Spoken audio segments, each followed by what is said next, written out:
If you're looking for a complete how to build a WordPress website for beginners tutorial to build a fully functional professional WordPress website at absolutely no cost to you, then you've come to the right place. There was something else.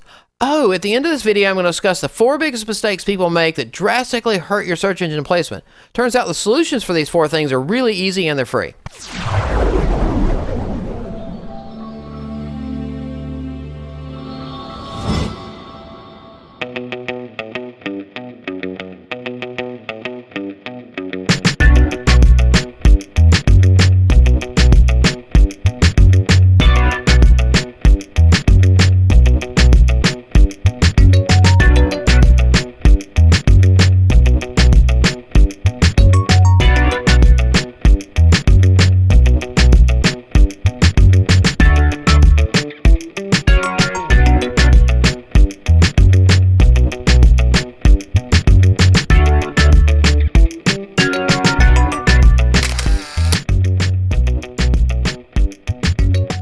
Hi, I'm Bethany and I love to travel. Right now, I'm at Couples Tower Isle Resort in Ocho Rios, Jamaica, one of my favorite travel spots. I recently got the idea to make a WordPress website so I could share my travel experiences and give advice to people who are new to traveling abroad. I wanted my website to be mobile-friendly, easy to navigate, and simple for me to update. It turned out so well that my husband and I decided to make a tutorial to show others how to use WordPress. I hope you enjoy making your website as much as I had fun making mine.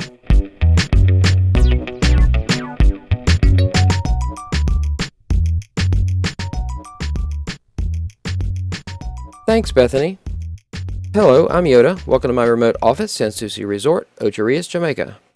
In this WordPress tutorial, I'm going to show you how to build a WordPress website with easy-to-follow steps, no hidden cost, in less than 2 hours of your time. This video will use all the current web design and web development techniques to create a fully responsive website that will automatically adjust to meet the screen needs of any type of computer, laptop, tablet, phone, or any other handheld device. I think we're ready to get started, so without further delay, let's go ahead and visit Bethany's new website, YourUltimateVacation.com, which is the website we're going to build today. Now, her website starts out displaying a YouTube video, and basically we're going to be able to embed that into your website. Now, initially you see this and you can already feel a little overwhelmed. It's like, wow, look at all this complicated stuff. But the truth is, the software we're going to use is going to do all the complicated stuff. All we have to do is tell it what to do. Now, to start with, Bethany's going to have a logo at the top left corner. We're going to learn how to make this logo for free online. We'll then learn how to find free video content that you can insert into your website, and then we'll learn how to insert that video content into your website. Now, as we scroll down, notice how the content animates in until it gets to its final destination. I'll show you how to do this animation yourself. It's actually very simple. We'll learn how to insert pictures into your website. We'll learn how to add text and change the size and the color. We'll learn how to make these little wave dividers. There's actually lots of different dividers to choose from. This is just the one we chose. We'll learn how to do call to action areas. Notice how the icon pops out and the button pops out, and we can control the colors of all this and the size and everything about it. Change the icon as well. We'll learn how to do these accordion lists where we could basically do any kind of frequently asked questions we want to do. Notice how you click on the different sections and it brings it up. Now, you're not actually doing any of the coding to make this happen. All you're doing is providing the content. The software we're going to use is going to do all the real work. We'll learn how to do a photo carousel. Notice you can force it to go to the right or the left, or if you let it sit long enough, it'll just scroll on its own. Notice in the testimonial section how the animation brings the content in nicely. We'll learn how to make this testimonial section with images and the different text sizes. We'll be able to control all this to whatever you need it to be. When we go to build this, you'll see that there's plenty of options to make this exactly what you want it to be. You have total control at that level. Then we're going to do this parallax background. Notice how the image slides up and down inside of the window. Then we'll learn how to add this floating box on top with a join our email list inside of it. We'll show you how to make the 2 fields that are required, and we'll also show you how to make the send button go exactly to who you want it to go to. At the very bottom, we have a footer. It has 4 separate sections. You don't have to use all 4 sections, but I generally do. You'll have complete control of the content that goes in your footer. Notice that column 4 has complete navigation that can take you anywhere from here, or you can hit the button at the bottom right, which takes you all the way to the top of the website. Then we'll build her About Us page. And on the About Us page in the header is this other logo. We're going to learn how to make that. Now also we'll learn how to put this movie in the header at the top. Now this could also just be a graphic or an image. We have full control over that. Here's another 2-column section that has some text to the left and image to the right. And then under destinations, you'll see that destinations is not clickable. We'll learn how to make that not clickable. I mean, it could be clickable, but we're going to learn how to make it not clickable. And then we're going to build individual pages under that. For example, the Destinations Jamaica page, which is definitely one of our favorite destinations. We're going to learn how to make this really nice header. In fact, if I turn around where I'm sitting right now, that's exactly the view I have. It's just unbelievable how beautiful it is here. Definitely one of my favorite places in the world to develop is right here at Sans Souci Resort, Ocho Rios, Jamaica. If we scroll down, you'll notice these little progress bars. We'll learn how to make these and have complete control over those. It's basically a status bar where you can control the text and the percentage. We'll also learn how to make these buttons that allow you to jump down to a particular place in the page. For example, if we scroll down to things to do, you can see that takes quite a while to get there. But if I click on the button, it takes me right there immediately. We'll learn how to make these pictures go all the way to the edge like this. We'll also learn how to put the text in the boxes and how to control the spacing around them. And we'll go back up to the top. We'll learn how to make a gallery. And one of the things this gallery has is called a light box. And a light box, all that means is when you click on an image, it brings it up in a highlighted box, and then you can click to the right or the left from here. Notice when we close that picture, it doesn't matter which picture you click on, it'll start rotating from that point. Again, you're not doing any of the mechanics of this. You're simply going to drag a photo gallery in, tell it which pictures you want to do, and it's going to do all the work for you. That's what's really incredible about this product. It really does all the work. All we do is tell it what to do. Then we're going to build a travel tips page, which includes all the travel tips that Bethany's collected over the years. Just an incredible list of helpful tools for people who want to travel abroad. Our goal, of course, is to build the page.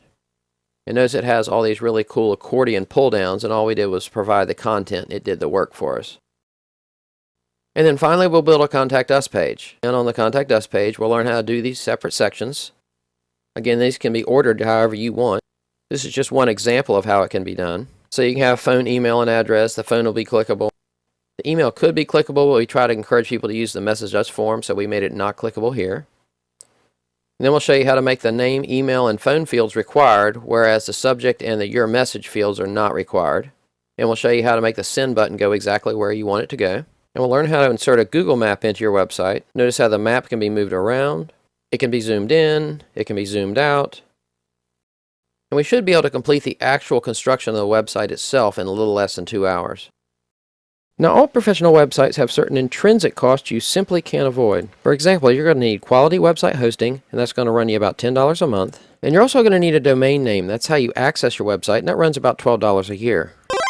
I'm going to show you where I get these services from at a discount promotional rate. But if you choose to purchase your web hosting somewhere else and your domain somewhere else, this course will work just fine. But outside of those costs, that's it. There's no extra cost to follow. If you're concerned you're going to run into troubles while taking the course, don't.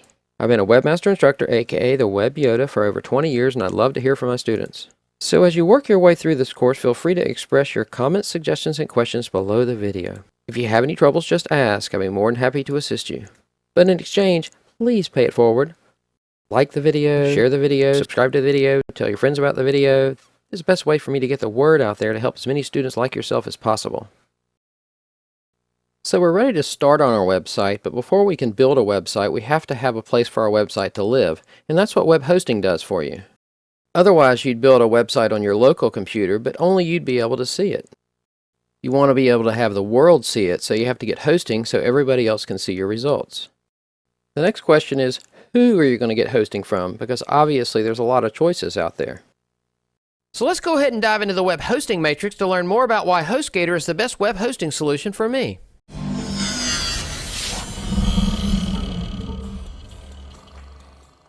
Finding great web hosting solutions in the matrix of hundreds of choices can be frustrating at best. You have to understand that nearly all web hosting review sites make sure that the web hosting company they are affiliated with always get the best review. So basically that web hosting company is number one to them because they get paid if you decide to use that company. I have been hosting websites for over 30 years, with the first 5 years being me supplying my own hosting. I have used at least 10 of the hosting companies shown here, either personally or for my clients. Obviously not all web hosting companies are created equal, and there are only a few that stand out from the rest. But how do you reveal the best web hosting provider with all the fake reviews out there? As puzzling as this might sound, I was able to find my answer while not allowing my own bias to interfere. For me, I like to turn problems inside out. In this case, I was looking for the web hosting review that reveals a web hosting company that sucks the least. So first, the quick answer to the question of who is the best web hosting company for me is simple. Hands down, it's HostGator. HostGator is definitely the best web hosting solution for me, my clients, and for WebYoda. But the obvious next question is, why is HostGator the best choice? Well, WebYoda did some research to try to find some authentic web hosting reviews, and they settled on some results from PC Magazine. You have to understand that PC Magazine has been around for nearly 40 years, providing essential technology information to the end user. For our purposes, every year PC Magazine does an Editor's Choice Award to determine the best web hosting companies. And shown here are the top 6 web hosting companies for this year, with HostGator being number 1. It turns out that HostGator has been rated the number 1 web hosting provider by PC Magazine for many years running. Basically, HostGator collectively has the features you need. Their server reliability is amazing, their 24/7 support is amazing, their prices are good or better than anybody out there.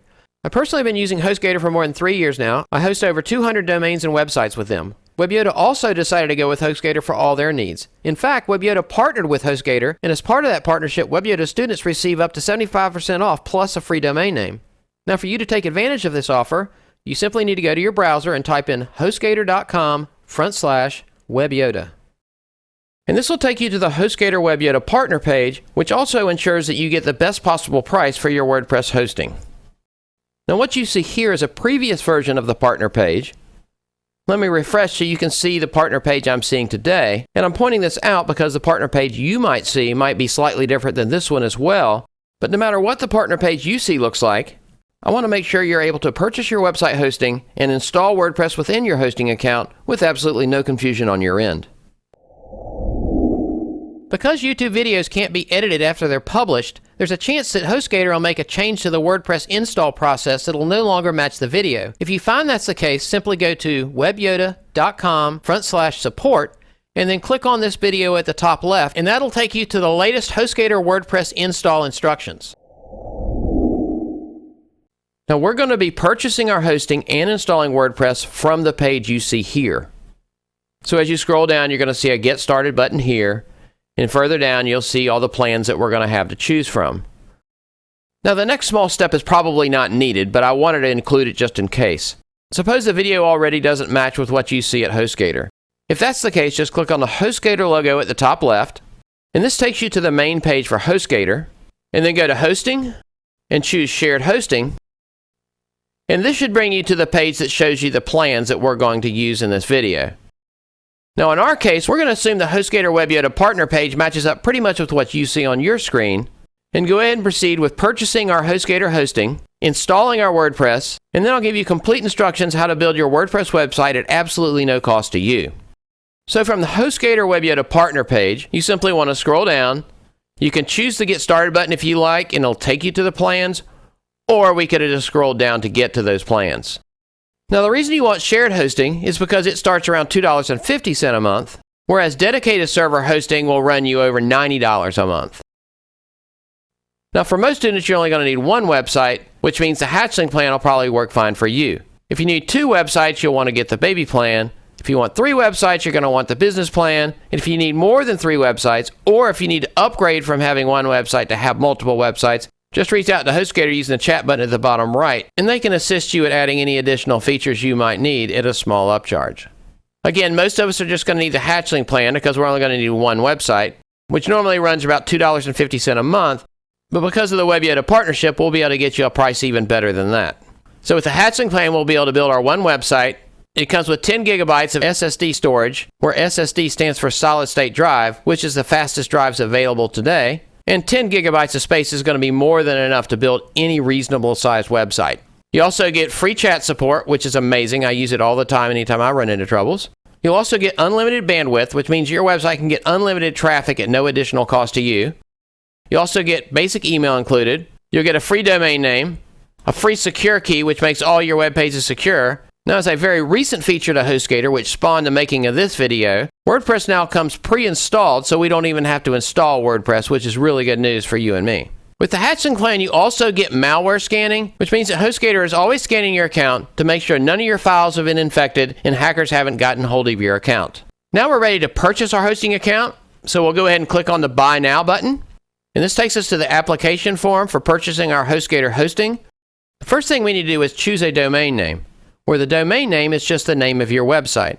So for example, the domain name for WebYoda is webyoda.com. Now in most cases, people already have a domain name in mind that they want to use. In that case, we want to register a domain here. But some cases people already own the domain, so you can click that button, enter your domain name to proceed, but the process is the same. If you have your own domain name and you use this method and you have any troubles once you purchase hosting, just go to the HostGator chat support and they can sort things out for you. If you're unsure what the best domain name is for your website, or if the domain name you're interested in is already taken and you're unsure how to proceed, simply take a step back. You don't have to get your hosting right this very second. It's really more important to pick the best domain name, since once you've picked one, it's hard to undo that. Just go ahead and go below the video into the comment section and leave me a message that says, "Hey Yoda, I'm having trouble picking a domain name." Explain a little bit about your company, what you're looking to do with your website, and then I'll respond as fast as I can with some domain name suggestions so you can move forward. In my case, I know the domain I'm interested in, so I'm going to type in how to install WordPress. And then over to the right, you can choose the domain extension you want to use for your domain name. Most cases you want to choose .com. It's the most popular one in the world. However, there's plenty of other ones to choose from. We're going to go ahead and click on the search icon. Once the search is complete, you'll notice a couple things. First, the domain name I'm interested in is available, which is great news. And secondly, that domain name will be free thanks to the HostGator Web YODA partnership. Now, on the off chance your domain name was not available, as you scroll down, you'll notice there's lots of alternatives to choose from. You could also go back to the search box and try other options as well.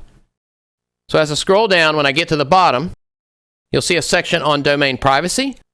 Domain privacy basically hides your identity or your personal contact information for people who do search results on domain names. And on the surface, this looks like a pretty good deal. For $15 a year, I'm hiding my contact information, I'm making myself private. But the reality is, on your website, it's going to have your contact information. It's going to have an address. It's going to have a phone number. So somebody's going to be able to find you either way. So it's kind of up to you whether or not you want this privacy, because you're only making it private for people viewing the domain name information. It doesn't make it private for any other methods people might try to contact you.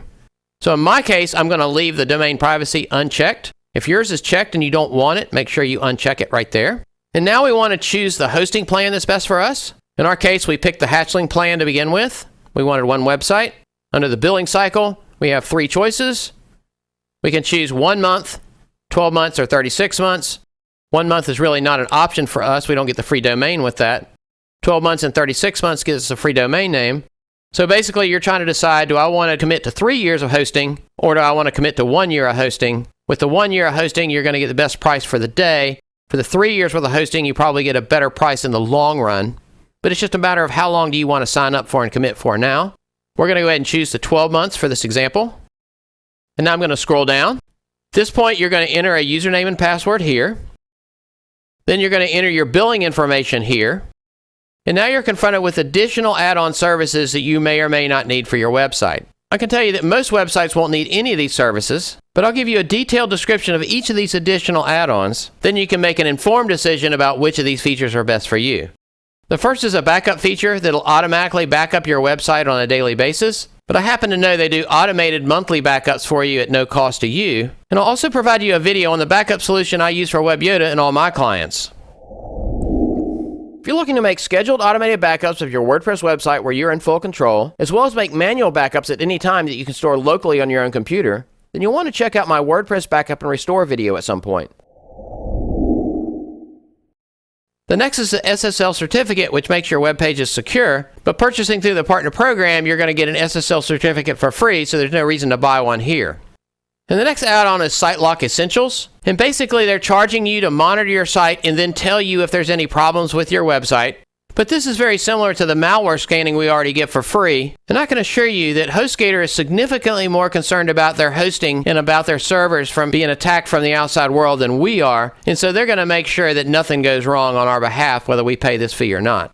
So I'm going to deselect that add-on. Scroll down. Next is Yoast, or Yoast, depending on who you ask. And this plugin is the most popular and best search engine optimization plugin, SEO plugin, available today. What's interesting is they also have a free version, and the free version will do everything that we're going to need. The free version is the one that I use, and the free version is the one that I show you how to add to your website in every one of the videos where I teach you how to build a website. This means there's no reason to purchase this because we're going to be able to do everything we need with Yoast for free. The next add-on is E-commerce Basic. This allows you to add, for example, purchasing features and/or a shopping cart to your website. But if you're looking to build a shopping cart website, I have a video on how to build a shopping cart website at absolutely no cost to you. Let's scroll down. And now we're at the final steps of our application page. We've got a coupon code field, and then we've got our current order. Notice that it should already be at around $31. But on the off chance you get a better price, you can put the WebYoda code in there and hit validate. And we're still getting the same price, but we're still getting a really good deal on this. Your hosting account comes with 24/7 live support via their chat window. They're super helpful, super friendly, very knowledgeable. Your account comes with instant account activation, meaning once we've purchased, our hosting will be available immediately and we can start working on our website. They have a 45-day money-back guarantee. So if for any reason you're not satisfied with your hosting, just go to the chat window, let them know you'd like a refund, no questions asked, I'll take care of that for you. We got our domain name for free right here, and our plan is for 12 months. We'll scroll down. We have to agree to their terms. It's already clicked for me. It might need to be checked for you. And we're ready to check out, so I'll choose Checkout Now. Congratulations, our hosting account is now set up and ready to use. All we need to do is log into our account. Now in this case, they just got the My Account button. When we click that, it's going to automatically log us in. But the next time you go to log in, you're going to need your user ID, and it's going to be whatever email address you used when you set up your account, as well as the password you used when you set up your account. Now at this point, we're going to click on the My Account button, and that's going to take us directly into our hosting account. So let's go ahead and click the My Account button. And that takes us directly to our hosting account. Now I wanted to quickly show you how you're going to be able to get back to here the next time you need to log into your hosting account. It's pretty easy. All you need to do is go to HostGator.com. And then from the main page for HostGator, click on Sign In at the top right. Enter the email address that you used to sign up for your account here. Click on Next. Now it wants the password you used when you set up your account, so I'll go ahead and paste that in. Click Next. And that takes us directly to our hosting account. Now immediately you notice they're trying to upsell us on something. This is going to be the case with all hosting companies. Their goal is to make money, obviously. But for us, we're going to ignore the advertisements as much as possible. So at this point, we can just go into our HostGator menu. It's going to be here at the top left. I click on that, and I have 3 choices. And we're going to choose on Hosting. And now would be the point where we would install WordPress. However, the great news is HostGator just made a change. They're automatically installing WordPress for you without any effort on your part. So basically, all we need to do is start editing our website. Because if we scroll down, here's the Edit Site button. It's already ready to go. So for us, all we need to do is scroll down and choose Edit Site. And notice that it came up with this offer. These are the kind of things you can expect from any hosting company. They're going to try to sell you on things. Our goal is to get around these. Let me go ahead and close that. Let's click on Edit Site again. And basically, this is what we're trying to find. And this is the default that they start you with. And you'll notice the Start Setup button at the bottom. But we're not going to be using their method for setting up your WordPress. And that's because if you use their method, there's going to be lots of paywalls in the way. And we don't want to have any paywalls. If you follow my instructions through the end of this video, it'll get you all set up where everything can be done for free. Then you can follow any of my how-to videos on how to build a website, which will allow you to build your website entirely free at no cost to you. So for us to move forward, we're going to ignore the Start Setup here, and we're going to go ahead and click on the Exit to WordPress option here. Exit without finishing, and it automatically takes us to our new WordPress admin. Now what I want to do is I want to be able to get to our WordPress admin, what you're seeing here, without having to go through my HostGator hosting account. And the way that I'm going to do that is I'm going to create my own user. So on the left-hand side, we're going to choose Users. And here it is. It's trying to give me another, please do this. And I don't want to do this.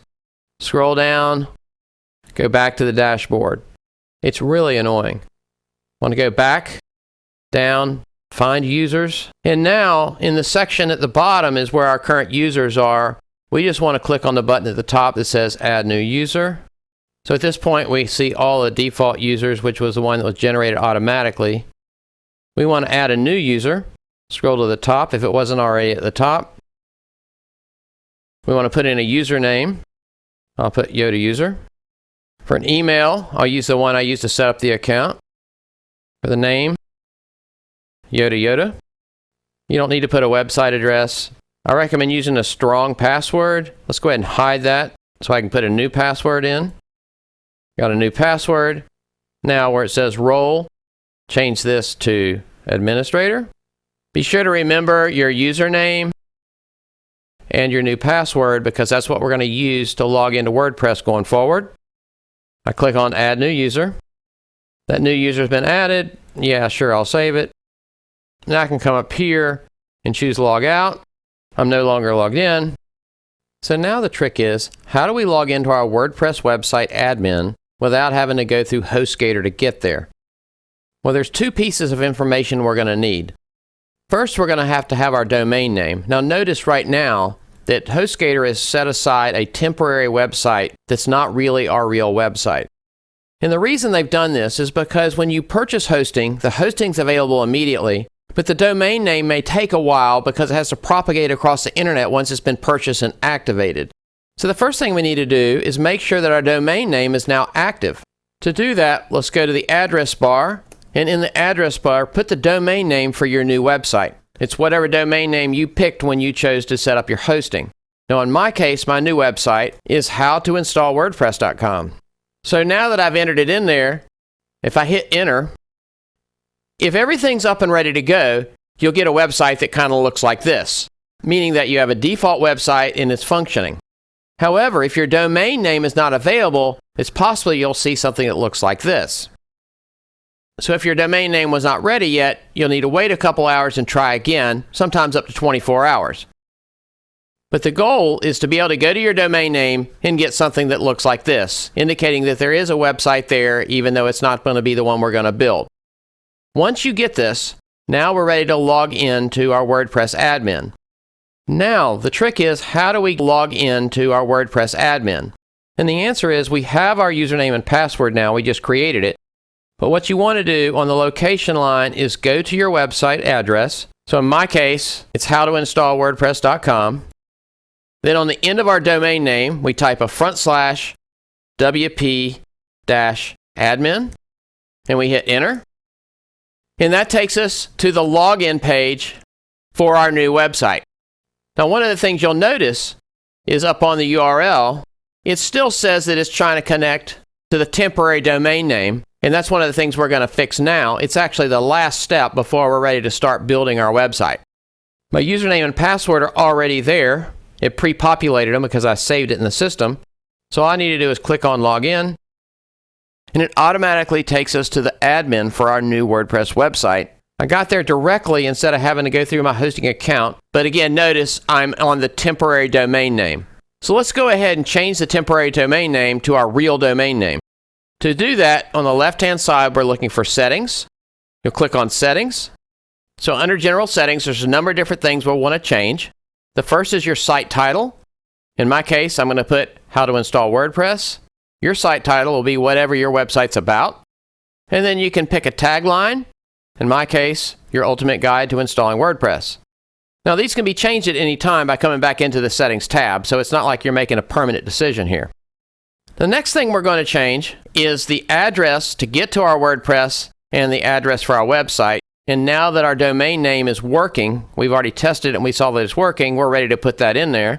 So in my case, it's going to be howtoinstallwordpress.com, but you're also going to want to put this at the beginning, https://. And what that does is tell your website to be secure. That's what the S does. So in my case, it's going to be howtoinstallwordpress.com. Now, in your case, it's going to be your domain name. So you want to have your full URL, https:// and then your domain name. Now, the slash on the end is not needed. So now that I have my correct URL in here, and definitely make sure that you have it correct before you save this. I'm going to copy that into the box below because I want them to be the same. And the final thing you want to do to have complete control of your WordPress admin is set the administrative email address to your own personal email. And that way, any of the emails related to your website will come directly to you. So in the email box, I'm going to put yoda@webyoda.com. And now I can scroll to the bottom and hit Save Changes. And once I save changes, it automatically takes me to a login box. And now look up here. It says howtoinstallwordpress.com. So now I'm actually at my domain name, But also notice it doesn't have our username and password because when it was saved to that temporary one, which is no problem. It just means we enter them again here. So for me, my username is YODA'S. Now I want to enter my password for when I set up my new user in WordPress. I hit login. It's going to ask me again, do I want to save it? Sure, I want to save it. Now look at this. We're live with our real domain name using a username and password that we created, so we're in complete control of that. And now we'll no longer have to go through our HostGator account to log into our WordPress admin. But you're saying to yourself, hey Yoda, I see how you logged into the sample account, but how am I going to log into my own WordPress admin? I will show you. As an example, let's log into the WordPress admin for the website we're going to build today. Now, since Bethany's domain name is yourultimatevacation.com, we want to go to the URL yourultimatevacation.com/wp-admin. In your case, you'd enter your domain name followed by /wp-admin. So I'll go ahead and enter my username, YODA'S, and then I'll paste in the password I chose when I installed WordPress. You would simply use the username and password you chose when you installed your WordPress. At this point, we can click Login. And now we're looking at the dashboard for the WordPress admin for Bethany's new website. Now, when you see the WordPress admin come up for the first time, it can be very intimidating. You're like, oh my God, what have I got myself into? This looks really complicated. How am I going to build that website we looked at earlier using this stuff? But fear not, we're not going to be using any of this craziness. We're going to have a very simple way for you to do this. If you have any troubles at all, you'll just leave questions under the video. I'll answer and help you, get you moving again. You can get through this, trust me. This little message here, we can just dismiss that. Now before we proceed, I want to go ahead and clean up our tabs a little bit. We no longer need this one, so we can close that one. We no longer need this one, so we can close that one. And now I want to open up a tab to the right that is the website we're going to build. And to do that, we're going to highlight right here. And then if we right-click here, it brings up a menu where we can open up our website in a new tab. Now our website is here, so we can click on that. And as of now, you can see it's a whole lot of nothing. And now I want to open up a new tab over here to put Bethany's version of the website as our reference site. So I opened up a new tab, and now we'll go to her web address. Now we can go back to our dashboard.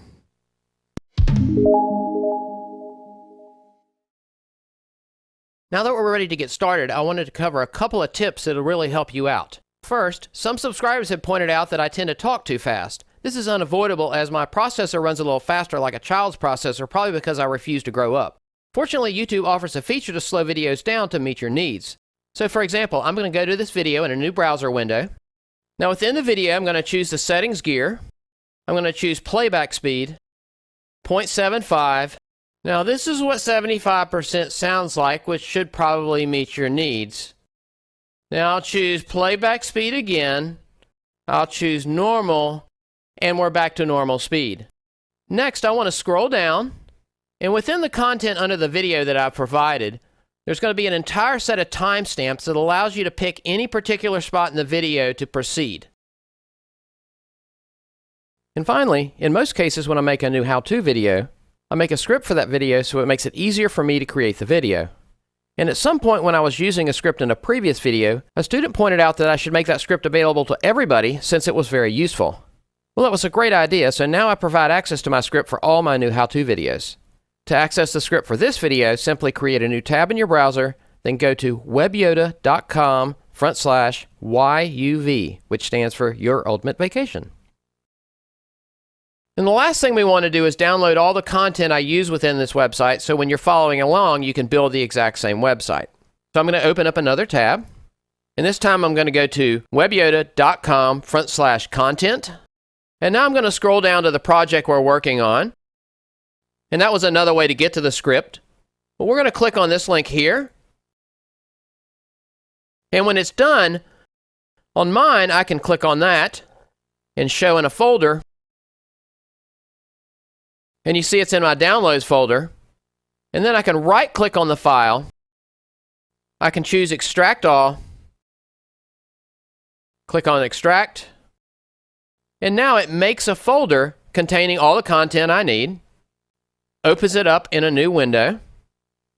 So I can close that one. So now you have access to all the images, all the content, and all the templates that are used to create this website. Now, admittedly, I'm no Bob Ross, but I definitely do my best to keep things fun and easy.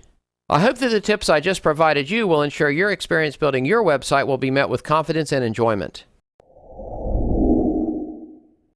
Now that our WordPress is completely installed, there's a few other things we need to install to get everything ready for us to work on our real website.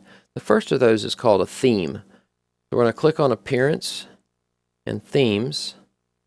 And then we're going to be adding a new theme. But first we need to do is download the theme we're going to use. And so we're going to make a new tab in our browser.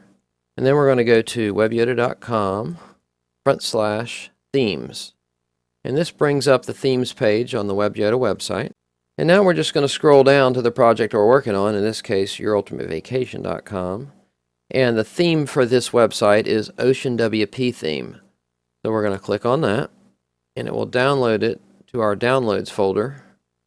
And each time I do a download like that, mine automatically brings up a window like this. Yours may not. And I can click close on that, and now I'm ready to upload our new theme. And to do that, we can go ahead and close this tab. We're going to go back to WP Admin, and at the top of Themes there's an Add New button. We clicked on that, and now we're going to click on the button that shows up in the same spot, Upload Theme, and we're going to choose a file on our local computer. In this case it's in my Downloads folder, and it's called oceanwp.zip. I click on Open, and now I'll click on Install, and it will install that theme. And once the theme is installed, you make sure that you click on Activate, which is right here, and that makes it the active theme that you're going to use for your website. Now, oftentimes when you do an install of the theme, it's possible that they've made updates to it, which they do fairly regular, and you'll see an update button. If you see one, just click on the update button and it'll give you the latest version of that. Now, there's one last thing we need to install before we can actually start building our website, and that item is plugins. Now, plugins are the tools that are going to allow us to build our website. Much like a contractor has tools to build a house, WordPress uses plugins to build websites. So on the left-hand side, we can click on the word plugins. Now, inside of plugins, there's going to be a list of all the plugins that come by default within your WordPress environment. But these plugins are for somebody else's website, not for ours. So our first step will be to delete all of these WordPress plugins, and then we'll proceed to install the plugins we'll use with our website. To delete plugins, you first have to deactivate them. And on the left-hand side, you'll see a box that says Bulk Actions. If you do the pull down, you can choose Deactivate, and just below that is a box you can click called Plugin that will allow you to select all the plugins at once. Now we're going to click Apply. At this point, it's going to deactivate each one of them. Now they're deactivated. At this point, we can go to the Bulk Actions option again. We can choose Delete. We can choose our plugin button to select them all again, and then we click Apply. Click OK. Yes, we really want to do this. And we watch one by one as they get deleted and clean up our environment. So now all the plugins are deleted, and we're ready to start installing our own plugins. To install our plugins, we first have to download them to our local computer, then we can upload them into our WordPress environment. To do that, we're going to make a new tab in our browser. We're going to go to webyoda.com/plugins. Now on this page, scroll down to the project we're going to be doing. In this case, yourultimatevacation.com. And one by one, we're going to click on each of the plugins to download them to our computer. First plugin we're going to download is Elementor. And this is the page building plugin that's going to allow us to build our amazing website today. Every time I download a plugin, I get one of these pop-up boxes, and I don't need all these, so I'm going to close these as I go along. The second plugin is Contact Form 7. Now, Contact Form 7 is the most popular contact form plugin for WordPress. It allows us to build the contact forms where we can send information from our website to us from the users. The third is CF7 Elementor, and this allows the Contact Form 7 to work inside the Elementor environment. The fourth is Ocean WP Extra, and these are extra plugins that work well with the theme that we installed. And the final one is the Duplicate Page plugin. And this thing is amazing. It allows you to take, for example, the Destinations Jamaica page and make a copy of it and call it a Hawaii page, and then we can just change the content to be the new page we need. So during post-production of this video, WordPress made some updates and changes that made the video no longer in sync with WordPress. This turns out to be the case for just about every video out there. But to compensate for that, it's possible to add 2 additional plugins that'll ensure that your experience on your computer matches what you see in the video. So while you're installing the plugins that we've already discussed, you're also going to want to install the Classic Editor plugin as well as the Classic Widget plugin, which will help ensure that what you see in your WordPress matches the video as close as possible. Now that we've downloaded all our plugins, it's time to start installing our plugins. We're going to go back to WP Admin, and from here we're inside our plugins, and at the top we're going to click on Add New. At this point, click on Upload Plugins, choose File, and just go to your Downloads folder. That's where they should be at. We'll start with the one at the top, Duplicate Page. We'll click on Open, Install Now, and once it's installed, you need to click Activate Plugin. Once that's complete, we'll click on Add New again, Upload Plugin, choose a file, Ocean WP, Install Now, Activate Plugin, and 3 more to go. Click on Add New, Upload Plugin, choose File, pick our third one, Install Now, Activate Plugin, Add New, Upload Plugin, choose File, pick our fourth one, Open, Install Now, Activate Plugin, and we have one more. The biggie, Elementor. You're going to love it. Add New, Upload Plugin, choose File, Elementor, Open, Install Now, and Activate Plugin. And we are officially ready to start working on our website. Now Elementor is going to come with a brief overview, but you don't need that. You have me, so we can close this out. You're also going to want to install the Classic Editor plugin as well as the Classic Widget plugin, which will help ensure that what you see in your WordPress matches the video as close as possible. And there's one last thing I wanted to bring up. If you notice near the top left there it says Updates to, and lower down it says Plugins to. Basically that's telling us there's some updates that can be done. And if you click on whatever the item is, in this case plugins, you scroll down, you can hit Update Now next to each one of these, and this makes sure you're running the most up-to-date versions.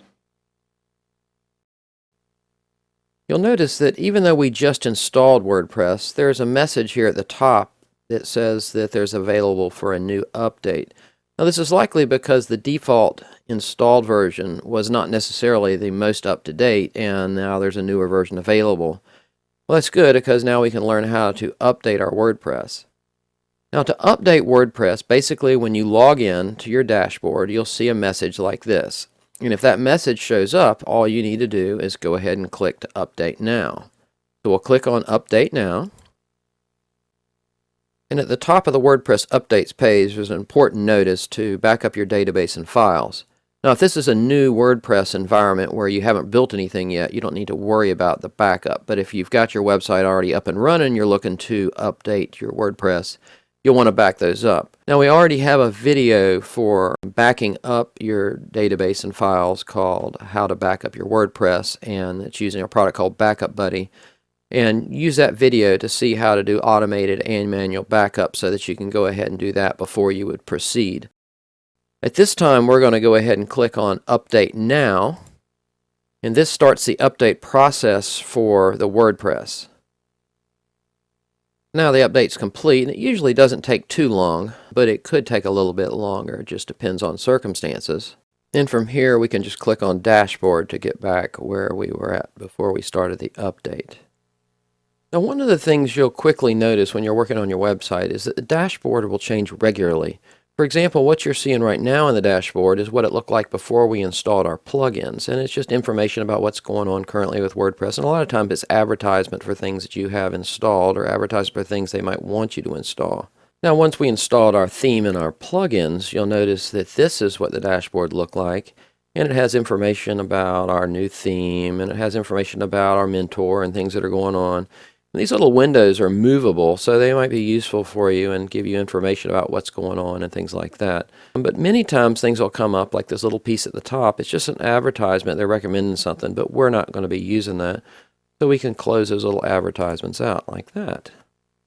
Okay, our first step in building our website is to create some pages. To do that, we're going to click on Pages on the left-hand side. And first, we'll go ahead and delete the pages that are there. These are just sample pages. We don't need those. So I can choose those, bulk actions, move to trash, apply, and now we have no pages. Now to add our first page, we're going to click on Add New. And from here, we don't need this little box. It's not going to be helpful. We're going to set a couple of defaults. The reason why we're going to do that is so once we've finished our first empty page, we can copy it, and the defaults for all the new empty pages will already be set. So first, let's set a title for the page. Since this is our first page, we'll call it Home. Next, you'll need to find the section in this page called Ocean WP Settings, which in our case is directly below within the same screen. However, some users have found they needed to scroll down some to get to the Ocean WP Settings. And from here, locate the Content Layout option. And then under Content Layout, we're going to use 100% full width. And finally, under Title, we're going to set the title to be disabled. And these are just the defaults that are going to work for the site we need to build. So now at the top right, we'll click Publish, and click Publish again. And now our page is complete, and if we go back to Pages, we'll see that it's listed as our first page that's available. Now there's one more default I want to set on our initial page. So if you highlight the name of the page, it comes up with these extra options, and we're going to choose the option Quick Edit. In here, there's a template, and we're going to choose Elementor Full Width because that's the one we're going to be using for this course. Now we can click on Update, and our first default page is complete. So to copy this page, if we put our mouse over the home name again, this menu comes up, and the right is duplicate this. That's how you duplicate one. But how many duplicates do we need? Let's go back up to Bethany's site, and we have our home. We need 1, 2, 3, 4, 5 empty pages. So we'll come back over to our WordPress admin, and we're going to make 5 empty pages. So first, if we highlight Home, we see duplicate this. We'll click on that, and now we have 1 copy. Click duplicate this again, and now we have 2 copies. 3 copies, 4 copies, and now 5 copies. So at this point, we just need to rename each of these to be the individual pages they're going to be. So if we hover over the name, we can choose Quick Edit, and the first page is going to be About, so we'll put a title of About, and the slug name is basically the name of the page itself when you go to click on it, and we're going to make that lowercase because the server is case sensitive, and now we can hit Update. Now our second page name is going to be Destinations, so we go into Quick Edit, Title of Destinations, and Slug Name of Destinations, lowercase. Update. Now we're ready for our third page. We click on Quick Edit, set the title of Gallery, the slug name of Gallery, lowercase, and we click Update. Now we're going to do the Travel Tips page. We click on Quick Update. So we're going to give it a title of Travel Tips, a slug name of Travel Tips with a lowercase t, a dash, and another lowercase t. And the reason why we like to use a lot of these words is if you're using keywords in your slug names, it makes the search engines like you better. So now we need to scroll down a little bit so we can see our Update button. We'll click on Update. And now we're ready to change our last one. So we hover over the name, click on Quick Edit, Title of Contact, slug name Contact, lowercase. Scroll so we can see the word Update. And now all our individual pages have their own individual names. To edit the pages of our website requires us to access the Elementor plugin. And to do that, it's the same for all pages. First, you want to make sure you can see the list of your pages by clicking on Pages on the left. and then choose the page you want to edit. Let's say we want to edit the About page. So we clicked on the About, and at the very top there's a button that says Edit with Elementor, and we're going to click on that button. This loads our page in Elementor, and now we're ready to make edits. Now let's say we're done making edits and we need to get back to the dashboard. You come to this hamburger icon, you click on that, and at the very bottom is Exit to Dashboard. Now when you go to Exit Elementor, depending on what version of Elementor you're running, you may get this message. All you want to do is click on the down arrow, choose All Post, and Apply. You'll probably need to update your page to save that change, and then you can exit Elementor. Now when you get ready to update your Elementor page for the first time, sometimes it doesn't say update, it just says publish. Once you've published it the first time, then the next time around it'll say update. Now at this point we can go back to our pages and choose a different page to work on. Now notice that the About has Elementor next to it. That means it's in the Elementor mode. That also means when we go to edit it, if we click on it again, now instead of having an icon at the top, it has one right in the middle of the page, and we click on that icon going forward to make edits to that page. And if you're ready to work on another page, click on Pages and choose another page that you want to edit. You'll notice the link for the Destinations page is now changing to Destinations Jamaica. This is because the actual page is Destinations Jamaica, but the link at the top is Destinations that we'll need for the menu. Now before we start adding content to our pages, if we go back to Bethany's site, notice this menu across the top. We want to go ahead and build that menu before we do anything else. So let's go back to our dashboard.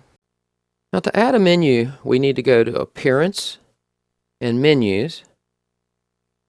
And in the box next to menu name, we're going to put Main Menu and Save Menu. Now we're going to pick all the pages that we just created, and we're going to add them to Menu. Then we'll scroll down, and under Custom Links, we'll add another menu item, Destinations, and we're going to use a pound sign as the URL for now. Click Add Menu. And now we have our menu. We need to organize it the way we're going to use it. So we wanted our Home button at the top, and then About, and then Destinations, and then Gallery, and then Travel Tips, then Contact, and then Destinations Jamaica is a sub-menu for Destinations, so we're going to bring it up here and inset it just to the right under Destinations. Now as a final step, we're going to go into this custom link, which is Destinations, and just take that out. And that's how you make it to where it's not clickable. So we can click on Save Menu, and now our menu is saved, and then at the bottom, we want to choose this to display as our main menu, and then we'll click on Save Menu again. And now if we go over to our website and we hit Reload, you notice now we have a menu, and each of these items is clickable, and they take us to those default pages that we've made. So notice that Destinations is not clickable, but the pull-down Destinations Jamaica is clickable. All the pages obviously look the same because they're empty right now. Within Bethany's website, she had a black menu bar with these lighter colors. Now it's not totally black, and the letters aren't totally white. That makes it a little easier to read. To make that effect, we're going to go back to our WordPress admin, and under Appearance, this time we're going to choose Customize. And within Customize, we're going to choose Header, and so you may need to scroll down a little bit to see it. And inside of Header, we're choosing General, and that's going to have the place where you're going to change your background color. Now if you click on Select Color, it comes up with this pad where you can basically move around and pick whatever color you want, or choose from these different choices here, and then move it around some more and decide what color you want.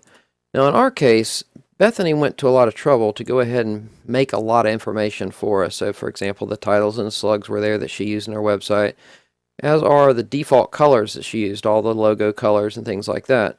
So for her, the menu, she wanted to have it black, but not totally black, and this color is a little less than black, and I'll show you how that works. When we come back over here, if I pick black, notice it's all zeros, or if I pick white, it's all F's. Well, all F's is white, all zeros is black, and anything in between makes the number go up and down. Now for her, she picked a color that was almost black, and that way it has a little softer look to it. Now at that point, we need to change the letters now so we can actually see them again. So we'll go ahead and click on Publish to make that change to our site. And now I'm going to scroll back to the top, and then I'll hit the left arrow to take us back one menu. And now we're going to go into the menu options. And from here, we can make the change to the color. So notice here's the link color. So I'll go back to Bethany's document, and I'll pick the off-white that she chose as opposed to this full white. And when we go back in here, we can change this link color. Now notice if I picked white, it's really, really bright, but if I pick the one that she chose, it's a little less than white. It's a little easier on the eyes. And then I want to go back and pick her menu accent color, and I'll show you how that works. Notice this blue here. When you come over here, you can see that little line there. Well, if I change that to the color that she chose, it's this green, and then I come down, there's another place down here where you can change the same thing. Now, when we come over here, it'll have this nice little green accent on it. Now we want to go ahead and change the background and link color for the drop-down to match what they are up here. So we do that under the drop-down styling. We go into here to our background color and set it to the background color we used. And then we'll scroll down to the link color and use the color that she chose there. And now when we come back over here, you'll see that those things match up just fine. In Bethany's menu, this menu is to the left over here. So if we scroll to the top, here's our option, position, left, center, right. We'll choose left, and we'll choose publish. And now the only thing left is to add our logo to replace this text, so we'll do that next. Now I'll go back to the WordPress dashboard by clicking the X at the top left. To add a logo to the menu bar, you're going to go under Appearance, and then you're going to choose Customize. You're going to choose Header, and then you're going to choose Logo. Now we're going to do Select Logo. We currently don't have a logo in here, so we're going to do Select Files. We're going to choose our logo-menu, hit Open, hit Select, and we're just going to skip cropping because we want to use the full thing. And it's going to fill in right here, and whoa, it's really big, so we're going to have to make some updates to that. So down here, we've got width and height that we can set, so let's just try 200, 200 first. And that actually looks pretty good, but I think I'm going to make it just a tiny bit bigger on both of these so that the your and the .com look a little bit bigger. And I think that's good, so we're going to go ahead and click on Publish. And we'll come back over to our website, and let's hit Reload. And look at there, we're making progress. But you're saying to yourself, but you don't have a logo. What do I do? I will tell you. If you're looking to make a professional logo for your website online at no cost to you in about 5 minutes time, then you'll want to check out my Make a Free Logo video at some point.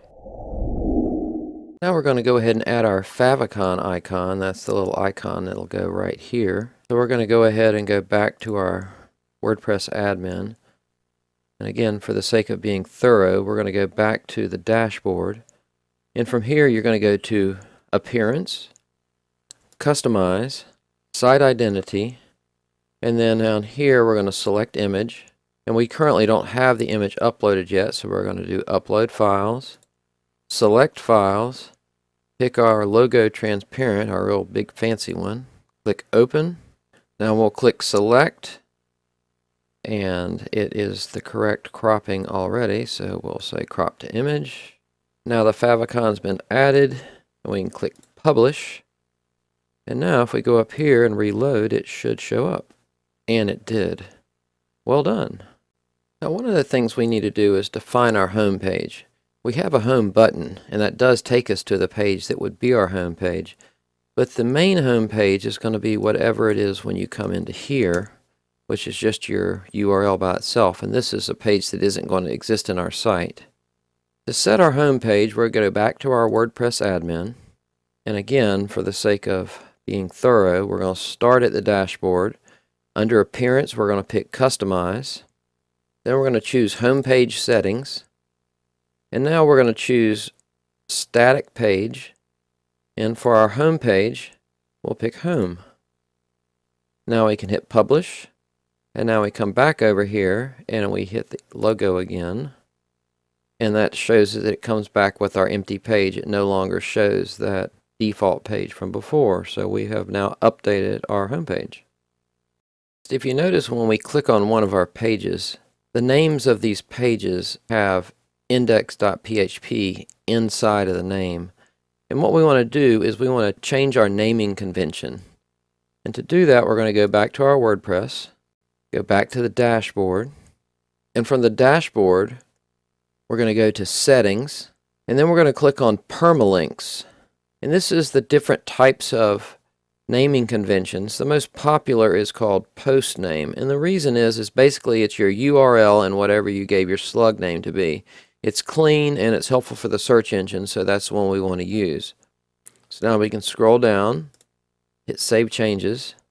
Now if we come back to our website and we reload, the About Us page just comes with the word About. Okay, so now it's working correctly. Now, not all websites can benefit from a search option. For example, Bethany's website, the navigation itself should get you to just about everything you need.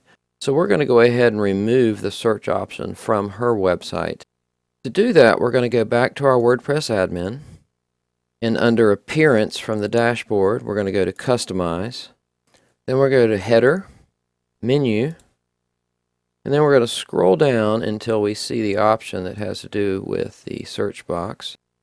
Search icon style, it says drop down, and we're going to say disabled, and notice it went away over here. We'll hit publish. Now we go back to our website and we reload, and it's no longer there. Next, I want to remove this little white line here because that's going to become a problem when we have our video pushing right against here. To do that, we're going to go back to our WordPress admin, and we will go to the dashboard, and from the dashboard you go to Appearances, Customize, Header, General, and then we're going to turn Header Border Bottom off and publish. And finally, we need to remove the space that's above the menu bar, but of course it'd make too much sense for it to be right here. So once again, we'll go back to our dashboard. From there, we're going to go to Appearance, Customize, and from here we're going to go to Top Bar, General, and where it says Enable Top Bar, we're going to turn that off, and that one goes away. Hit Publish, and everything's finally cleaned up nicely. Now let's go ahead and change the copyright information in the footer to say what we want it to say, and to do that we're going to go back to the dashboard. And from here, click on Appearance, then Customize, then scroll to the bottom and choose Footer Bottom. And now we can change it to say whatever we want. In this case, we'll just put Web Yoda Inc. Now we'll hit Publish. And now notice it has this little OceanWP_date. That's a special code that says when you're actually on the real page to fill in a year. And so when we hit refresh on our page, now it'll say Web Yoda Inc. So our empty page is totally complete, and we're ready to add real content to our website. And of course, we're going to start with building our home page. To do this, we're going to go back to our WordPress admin, go back to the dashboard, and now we're going to go into Pages and pick the page we want to work on, in this case, Home. Now notice, again, it doesn't say Elementor next to it because we haven't used Homepage with Elementor yet. We click on Home. So the first time through, the Edit with Elementor button is here. We'll click on that, and it brings up our new page inside Elementor. Here's the tools we're going to use here on the left, and here's where we're going to be building our page on the right. In the same way that driving a vehicle for the first time can be disorienting and maybe intimidating, using Elementor is going to have that feel at the very beginning as well. Now, as opposed to doing a general overview of everything that it'll do step by step, what we're going to do is build pieces step by step, and you're going to learn the overview as we go along. And the reason is only about 20% of Elementor you're ever going to use 80% of the time, so there's really no reason to cover a whole bunch of stuff you'll never use, as opposed to just showing you everything that we're going to use on a regular basis. So the basic mechanics of the Elementor environment are you have widgets here on the left, and they're the things you're going to use to build your page. And then you're going to have your content area over here where you're going to build it. Now, the left item is for creating a new section, whereas the right item is for inserting templates, and the templates are basically sections that have already been created. And so one of the nice things is once you've built a section, you can save that as a template and later bring it back in to recycle code. All websites require content to create the website. So in your case, you're going to need content for your website, which is any text and information you have, as well as the pictures that go along with it. In our case, Bethany's provided that. For example, for the content, she's provided a Google Doc that has all of the text and information about what fonts and things she wanted to use to build the entire site. So that allows us to get a head start. And it turns out that collecting the content can be a little bit frustrating, but if you already have your content in an order, it's going to make it a lot easier to build your website.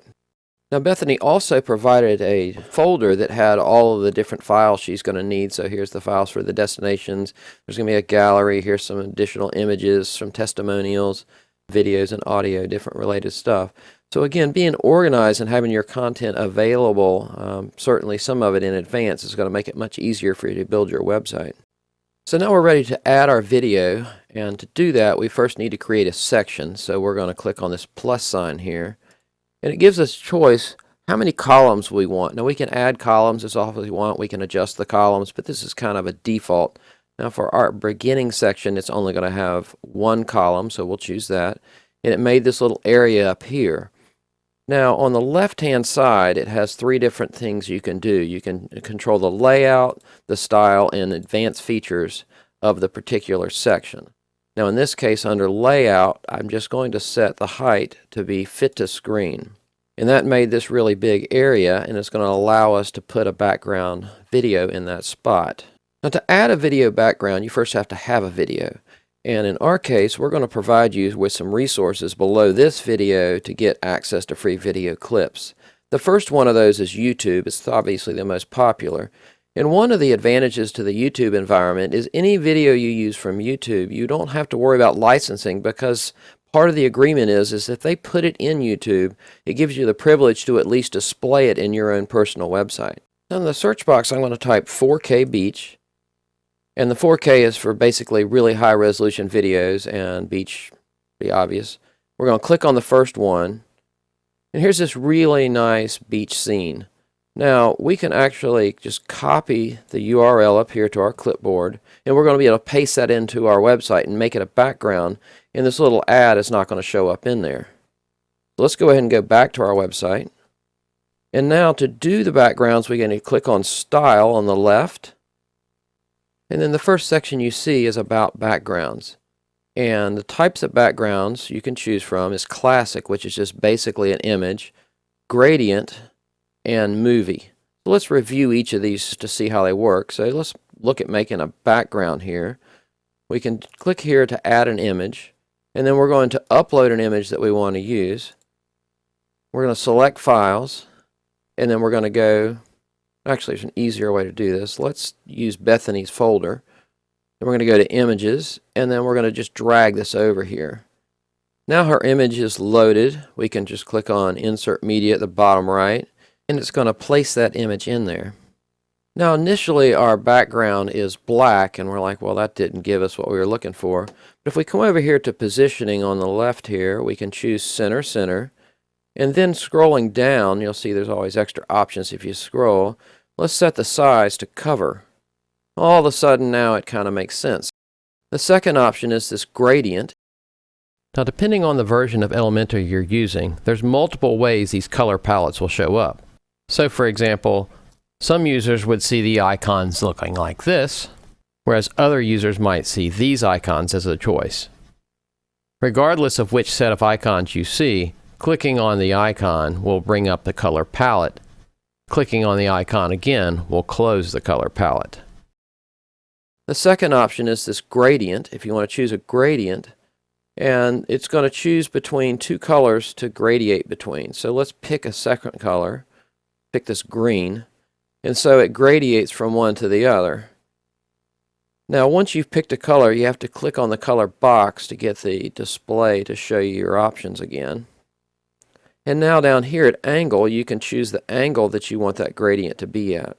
You can also choose the type of gradient. So if it's linear, that's basically left to right, and then we could do radial that goes from inside to out. Now the last background type is the video. So we'll click on the video icon, and here where it says video link, we just paste that video link that we had in there, and it'll just show up in the box for us. And that's just really spectacular. So out of nowhere, we went from having a website that didn't have any content in it to having this pretty video. We like the way it looks, so we're going to click on Update at the bottom. And now we can go back to our website and click on the home page. And now we have this spectacular background for our home page. Now in Bethany's situation, she created her own video. So if we go to YouTube in another browser tab, then we do a search on Your Ultimate Vacation, she'll come up as one of the top listings. And here's the video cover she's going to use. And in her section here, it has the credits to all the people that contributed. Some of these were purchased and other ones we were just given the opportunity to use, and we appreciate that. We'll also put these video credits at the bottom of the video you're watching now. So for us to use this video, we simply copy that URL to the clipboard. We go back to our website, and in the box, we put in the new URL, and it'll show up with the new video. We click on Update. We go back to our website. We can click the Home button again, and we see that it shows up. Now at this point, we can go back to our home page, and we're ready to start on our next section. And so to add our new section, in her case, if we go back to her home page, we're going to be looking to build this section right here. Now I know there's text on this. We're going to add the text to that video a little bit later, but we want to build this section right here. Now in this section, we've got a column on the left that has an image and a column on the right that has content. And at the top and bottom of the section are these little swoosh things. We're going to add the swoosh things later once we built the majority of this page. And so now to make the edit to this, we can go ahead and go back to our website. So now we're back at our WordPress. And to do our new section, we're going to scroll down. We're going to choose a plus sign to add a new section. And in this case, it's going to have two areas, one for the picture on the left and for the content on the right. So we'll choose that. And now we have these two little boxes. We're going to want a picture in the left box. So let's go ahead and come to the left-hand side. I clicked on that plus to bring this up. And we're going to put an image in there. And we're just going to drag this over to that little box. And now we can choose our image. So we click on this. And now we're going to need to upload a new image. So we're going to go back to Bethany's folder and choose her profile picture. So we'll pick that one. Drag it over. It's done loading. Insert media. And now it's added to the page. We'll worry about resizing that in a minute. What we want to do now is put some content on this side over here.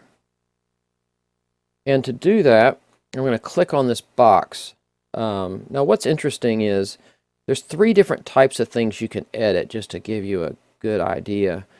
Notice this tab, just like this one, that's for editing the section. So when I click on that, it shows me the section controls.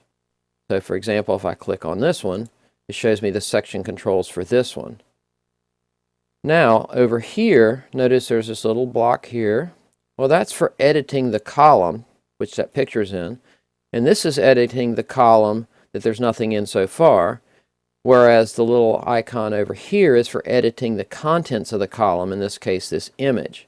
So we can edit the section, which gives us controls. We can edit the column, which gives us controls. And we can edit the item itself, which gives us controls. So now we want to add some text to the right column. And if I click on that box, it comes up with the options over here. And we're going to put a header in there first. So let's drag a header over there just like that. And it shows up with some default text. Now it's possible to edit the text here, but you're better to edit it on the left-hand side. It ensures you don't accidentally get some additional funny formatting in there. So we're going to come in here and put our new text, Your Ultimate Vacation Guide. And now I want to add another line of text below that. Now, when you're in a section and you want to get the widgets to show back up, you can click this little icon right here and it'll show you your choices. And so we're going to drag another header over here. And notice how the blue line is where the widget will be inserted. And then we're going to change the text for that. And then we're going to add a third item. And we're going to do a text editor this time because we want to put a bunch of text under that. And then we'll come over here and we'll paste in our content for that. Now for this section, Bethany used the green background of the color scheme that she chose. So we're going to click on the Section tab, and then we're going to go to Style. And notice where the background thing is where we did the video before. We're going to choose Classic, which is going to give us the opportunity just to choose a color, because you can either do just a color or you can do an image. And we're going to paste in the green that she gave us. And then again, click on the color icon to close that out. And now we have the green background that's going to match what she had on our website. And at this point, we're ready to format the rest of this text to make it look correct. Let's take a quick field trip back to Bethany's site. And notice that she has some large text here that's white, medium text here that's black, and smaller text here that's white. And these turn out to be 3 separate fonts, and she gives us those fonts. So if we look in the document that she gave us, she told us what she wanted these fonts to be. And one of the things that's really nice about WordPress is that instead of having to define all the fonts every single time you use them, you can actually set defaults. And so that's what we're going to do next. We're going to go back to our WordPress, and now over here at the hamburger icon, we're going to click on that, and we're going to click on Default Fonts. Now the primary headline is the large white text Bethany used. The secondary headline is the medium text she used. And the body text is just the regular, everyday I'm reading in a website text. Now accent text we haven't used, and so we're not going to be setting that today. So we're going to go ahead and set the 3 types for Bethany's website. Now the primary headline for Bethany, she chose Lato. And then the weight we're going to leave as the default is 600. Basically the weight is how bold something is. And when you look inside of there, default, you got bold, and then you've got a gradiated scale. And I think 400 is basically regular bold. So 600 is a little bit more bold than that. Next, for the secondary headline, she wanted to use Roberto Slab, and that ends up being the default in this case. So that worked out well. And we'll also use the same weight for that's the default there. And then we're going to click on the body text as our last one. And for body text, she chose Open Sans. So we'll go ahead and choose Open Sans, and we'll also use the default weight for that. Now at this point, we can hit Apply, and now all of our default fonts have been set. But you're saying to yourself, hey Yoda, how do I know what my font choices are? I will tell you. Well, let's go over here to our tab, and then we're going to type in Google Fonts and hit Enter. And then from here, just click on the first link. It'll be fonts.google.com. And these are all the fonts that are built into WordPress that are usable by you. And they're broken down by the different types of categories and trending fonts and different things like that. So basically, if you're interested in a certain font, let's say, well, what does Lato look like? Well, I can go and type it in, and then I can see, well, that's what Lato looks like. Now with our default font set, we can go in and set the color and size of the different fonts we're using. So we're going to head back to our WordPress. And just a reminder, remember if you click here, you're editing the section, which is this entire area. It's the information that applies to that whole area. If you edit in either of these little black boxes, you're editing the particular columns. And if you edit the little right edge of these are for the particular items that are within the columns. So there's 3 levels of editing. Now in this case, we want to change the size of this particular piece of text. So we're going to click on the little blue box here, and it brings up the controls for that on this side. Now remember, there was something called a primary heading, which is the large text that's white, and the secondary heading, which is the medium text that is black. Well, to choose those, it's down here under this HTML tag. We want to choose H1, which is going to make the primary heading the choice for this text right here. Now we're going to click on the style options for that, and typography is going to allow us to set style for that particular font, whereas above that is text color. Now that text is supposed to be white, so we'll click here and we'll go ahead and choose white. And again, click on the little box to exit out of there. So now our text is white. Now we can do the typography. And the typography is going to allow us to set the individual attributes for the font. So for example, if we want to change the size, we can scroll in and out on this, or we can manually set it. We're going to set it to 50 in this situation. And then the weight, we could set that. That's going to be our default. Now for transform, if you want it to be all uppercase, it'll do that for you. All lowercase. Capitalize, which makes the first letter capital on each word. Normal. And we're just going to stick to the default. Also under style, you can pick normal, italic, or oblique. In this case, obviously default. And the decorations allow you to say whether it's going to be underlined, overlined, line through, or none. We're choosing default.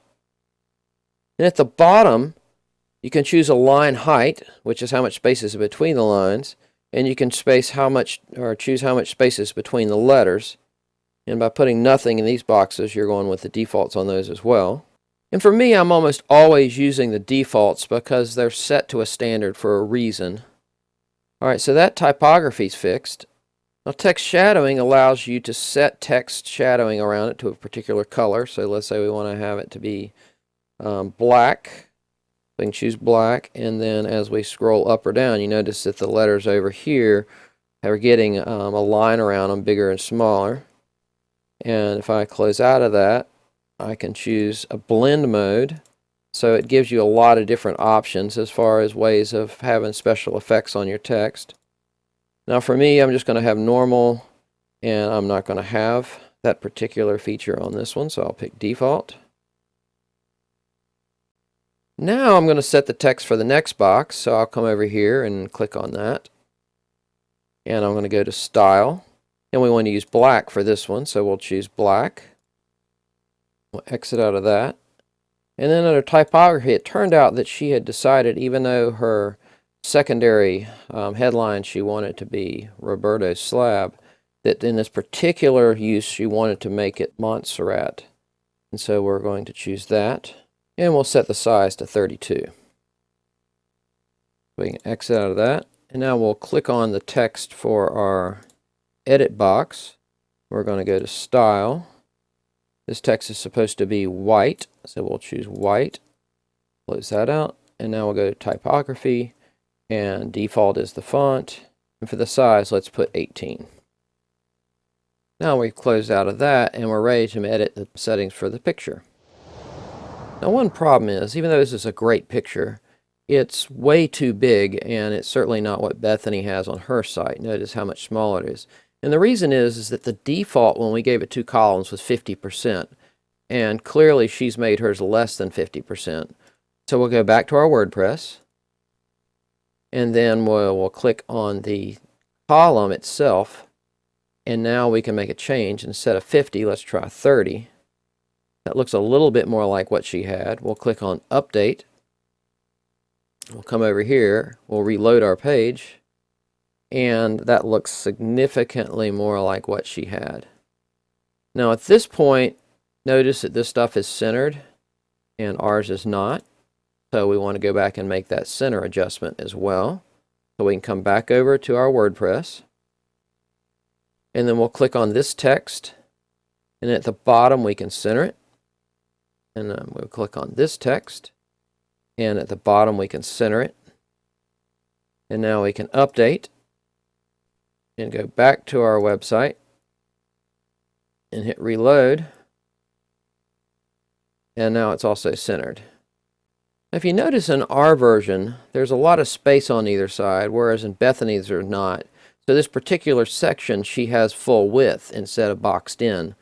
So let's go ahead and go back to our WordPress. And then for that particular section, we're going to select that section. And then on the left, we're going to turn on section stretch. And then we're going to turn on content full width to be full width there, like that. And then we're going to click on update. And now we'll go back to our site and we'll hit reload. And now it basically looks the same as her site.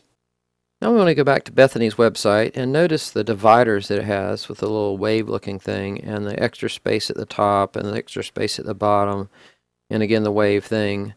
We're going to go ahead and make those updates to our version. So if we go back to WordPress, the first thing we're going to do is add some space in the top and bottom of this section. So let's go ahead and click on the section itself. And then if you go to the Advanced tab, we can add padding to it. Now if you add padding in here, it adds it all the way around. So for example, if I put 40 in here, it'll do it at the top and the bottom, and the left and the right. Well, if I don't want it that way, I can click on this little guy here. I didn't really want it on the left and the right so much maybe, but I wanted it on the top and the bottom. So that allowed me to add the spacing at the top and the bottom just the way we want it to. Now we're going to add the spacer in between here that looks like a little wave. And it actually is added to the bottom of the top section. So we're going to click on the top section and make it the active one. We're going to go to Style, and at the bottom of Style there's a thing called Shape Divider. And inside Shape Divider you can put a divider at the top or at the bottom, or both. We're going to choose bottom. And then we're going to choose the Waves brush, and it shows up down here. And now we're going to click on to change the color and use the green that Bethany used. Exit out of that. And then we're going to set the height of this to say 60.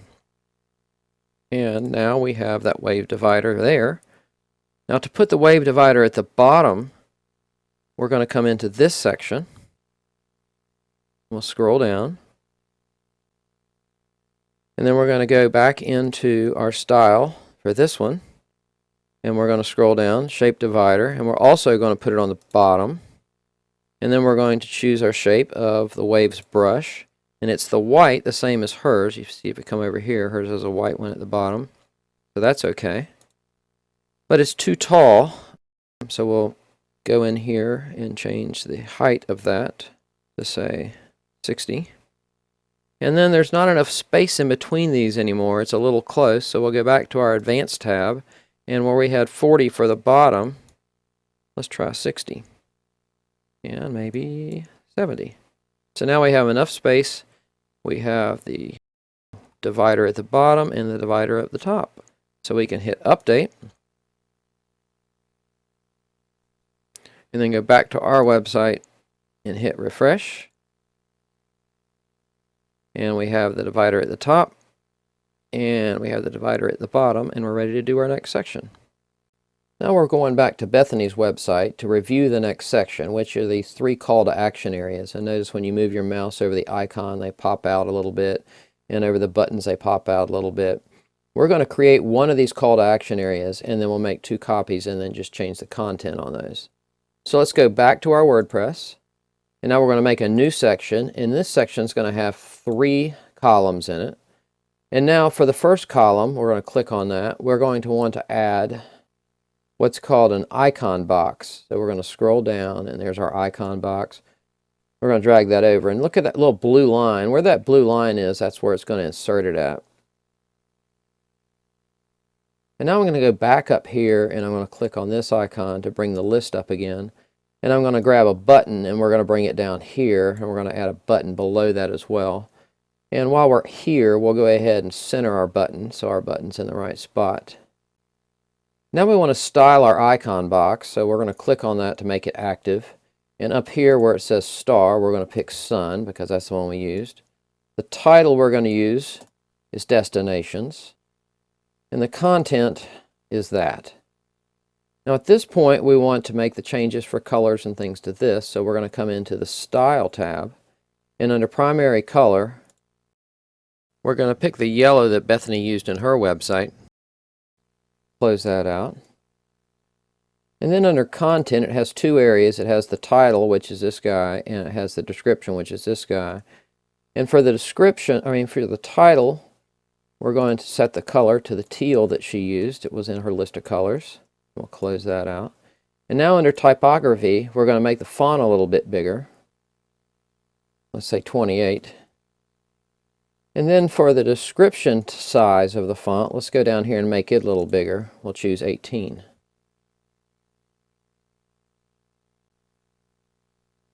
Go out of that. Now we'll scroll back to the top, and under Advanced, we want to add a little spacing around here. So for our padding, let's put 20 all the way around that. It gives it a little space around there. And then notice that our icon doesn't bounce. So let's go back to the Style, and under here, it has normal and it has hover. And basically when you hover over it's when that happens. So we're going to click on hover. And then the hover animation, we scroll down and it says bounce in. And now when we move our mouse over it bounces like the other one. Now I don't want these words to spread out in this section as they are. So we're going to click on that. We'll go into our style for that section. At the bottom is the content. And this is the description. So we'll go into typography and scroll to the bottom of that. And we'll see that there's a line height. And let's just put that at 1.3. That's a lot better. Now let's make some changes to our button. So we'll click on the button item. And the text on the button should say Learn More. The link should be for our Destinations Jamaica page. And then we're going to set the color of the button under Style. We'll just click on the background color and put Bethany's green in there. And close that out. Now we're ready to update. And we can go back to our website and see what it looks like. So we'll click up here. And then we'll do Reload. And our call to action is ready to go. And we can make our 2 duplicates now. To make our 2 duplicates, we'll go back to our WordPress. And then we'll come over and look at or highlight this icon in the left-hand corner. That's the column icon. If we right-click it, there's an option to duplicate. If we right-click it again, there's an option to duplicate. Well, now we got to come over here and right-click and delete the 2 that were extra that we had. And right-click and delete that one. So now we have our 3 areas, and we just need to update the content on those and maybe do some magic and make that happen pretty quick. Now our content has been updated for the 2 here, and we're ready to hit Update. And go back to our WordPress website page. Hit Reload, and there we have all 3 of our call to actions. Now we want to add our wave divider at the bottom, and on Bethany's site it's that teal color. So we're going to come back over to our WordPress. We're going to select this section, because it's going to go at the bottom of this section. Then we're going to go to Style. Inside of Shape Divider, we're going to choose the bottom one. And then we're going to come inside of here and choose Waves Brush. We're going to set our color to that teal. Close that out. And we're going to set the height to 60. And now we notice that clearly there needs to be more space here. So to do that, we're going to go into Advanced. And then we're going to unlock this. And then we're just going to add a whole bunch at the bottom, let's say 70, and maybe we'll try 80, and that looks good. So we can hit Update, go back to our site, hit Reload, and the call to action section is complete. Okay, it's almost complete, but when you go across these buttons they don't light up and they don't bulge out. So let's come back to our WordPress. We'll click on a button.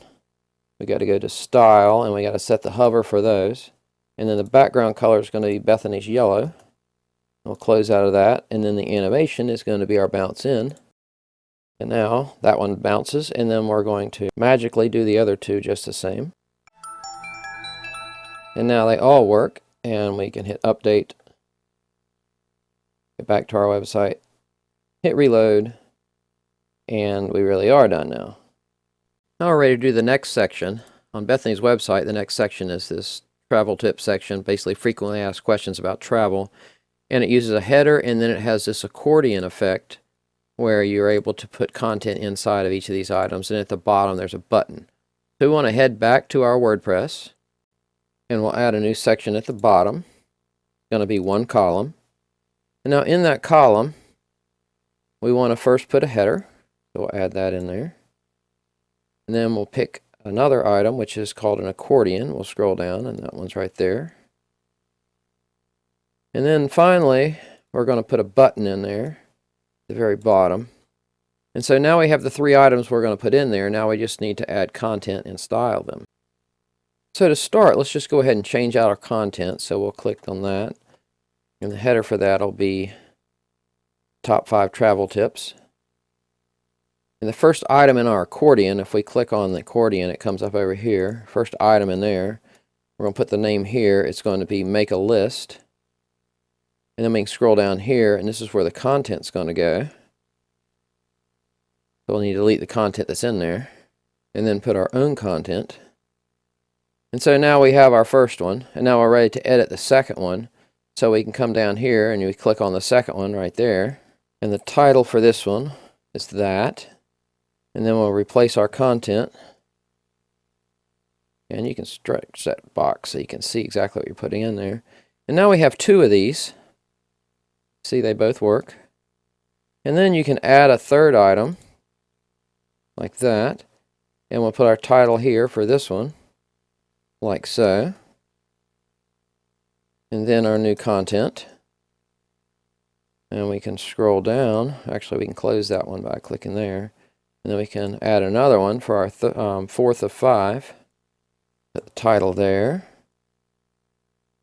Put our content there. Close that one down and add our last one, like that. And so now this is where the title will go. So this one will be sunscreen. And the content. Sunscreen's good. Use sunscreen. And now we have a fully functional accordion with a title and a button, but we still have some more work to do on these. Now we're ready to style this section, so we'll start by styling this header. And we'll come into the style section, and the color for this header is going to be Bethany's yellow. And then we're going to go into typography to set the size. And let's go ahead and set that at 30. And we can close that out. Now we'll click on the accordion, go into the style for that, and then under title, we'll set the color of the titles to white. Now that's obviously going to make it disappear for the moment. So we'll pick white. Close that out. And now we'll go into the background, and we're going to set the background to that teal that we use. But to do the teal, it needs to be in the section. So we need to click on the section and then go to style, because we want the whole section to be teal. And then we get a background type, classic, and we're going to set the color and set it to that teal. And all of a sudden everything shows back up. We can close out of that. Let's go back into our accordion. And we want to go back to the style for the title, because under typography we wanted to make that font a little bit bigger, so let's say 30. And then close that out. And then for the content itself, we want typography, and we're going to set that content to say 18. And then we need to set the color for that to black. And that might do it. Now that looks kind of big though, so let's change that out. Go back into title and typography. Try 20. And if we click on that, that looks really good.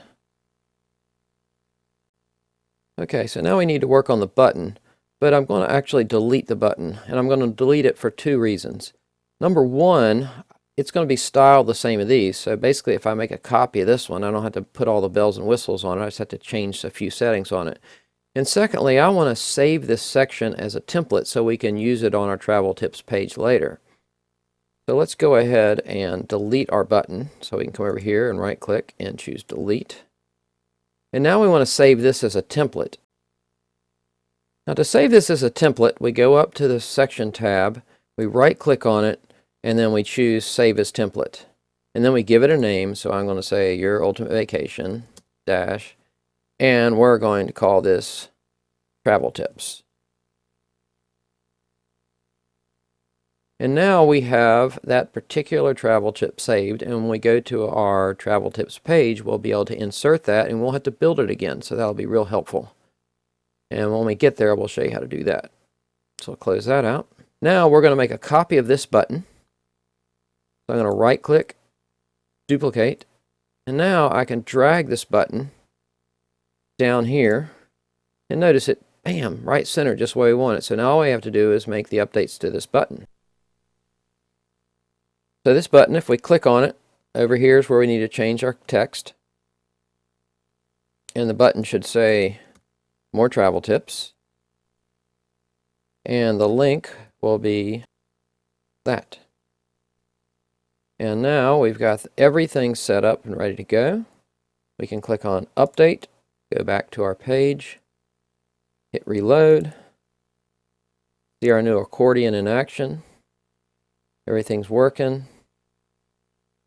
Now the one thing is, this is a little close to the top, so we should add some space at the top and the bottom, and we're going to find that we do that all the time. So we're going to come in here, go back into the section, go into the Advanced tab, unlink all those, and then for the top, we'll say put 20, try 30. And for the bottom, 30.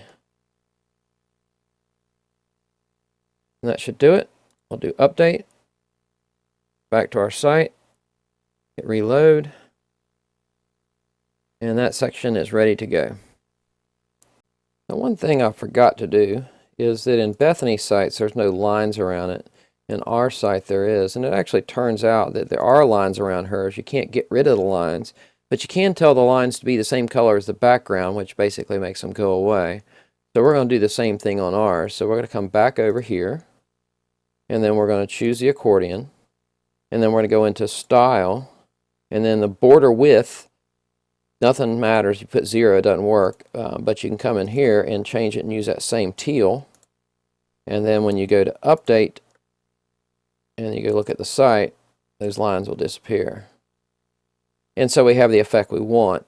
Now I went ahead and went back and resaved our template without the line, so when we use our template later it'll be correct as well. Now we're ready to do our next section, and on Bethany's website you'll see it says image carousel, and the dividers actually overlay into the images, so they're actually inside, both of those are inside that section, so we'll be adding those as well. So let's go back to our WordPress, and then we're going to scroll to the bottom, create a new section, one column. And on the right, we're going to make this full stretch, full width, with columns having no gaps. We're basically wanting this thing to be as wide as possible.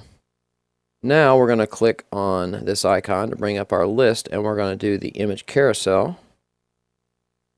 And it's going to be located a little bit farther down.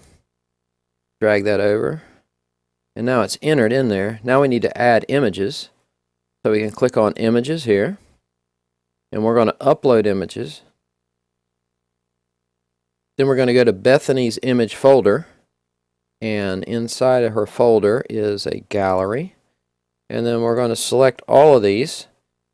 There's 24 of them. Drag them over to the left, and it'll insert all of those for us. Now our images have uploaded, and we can click on create a new gallery and just choose insert.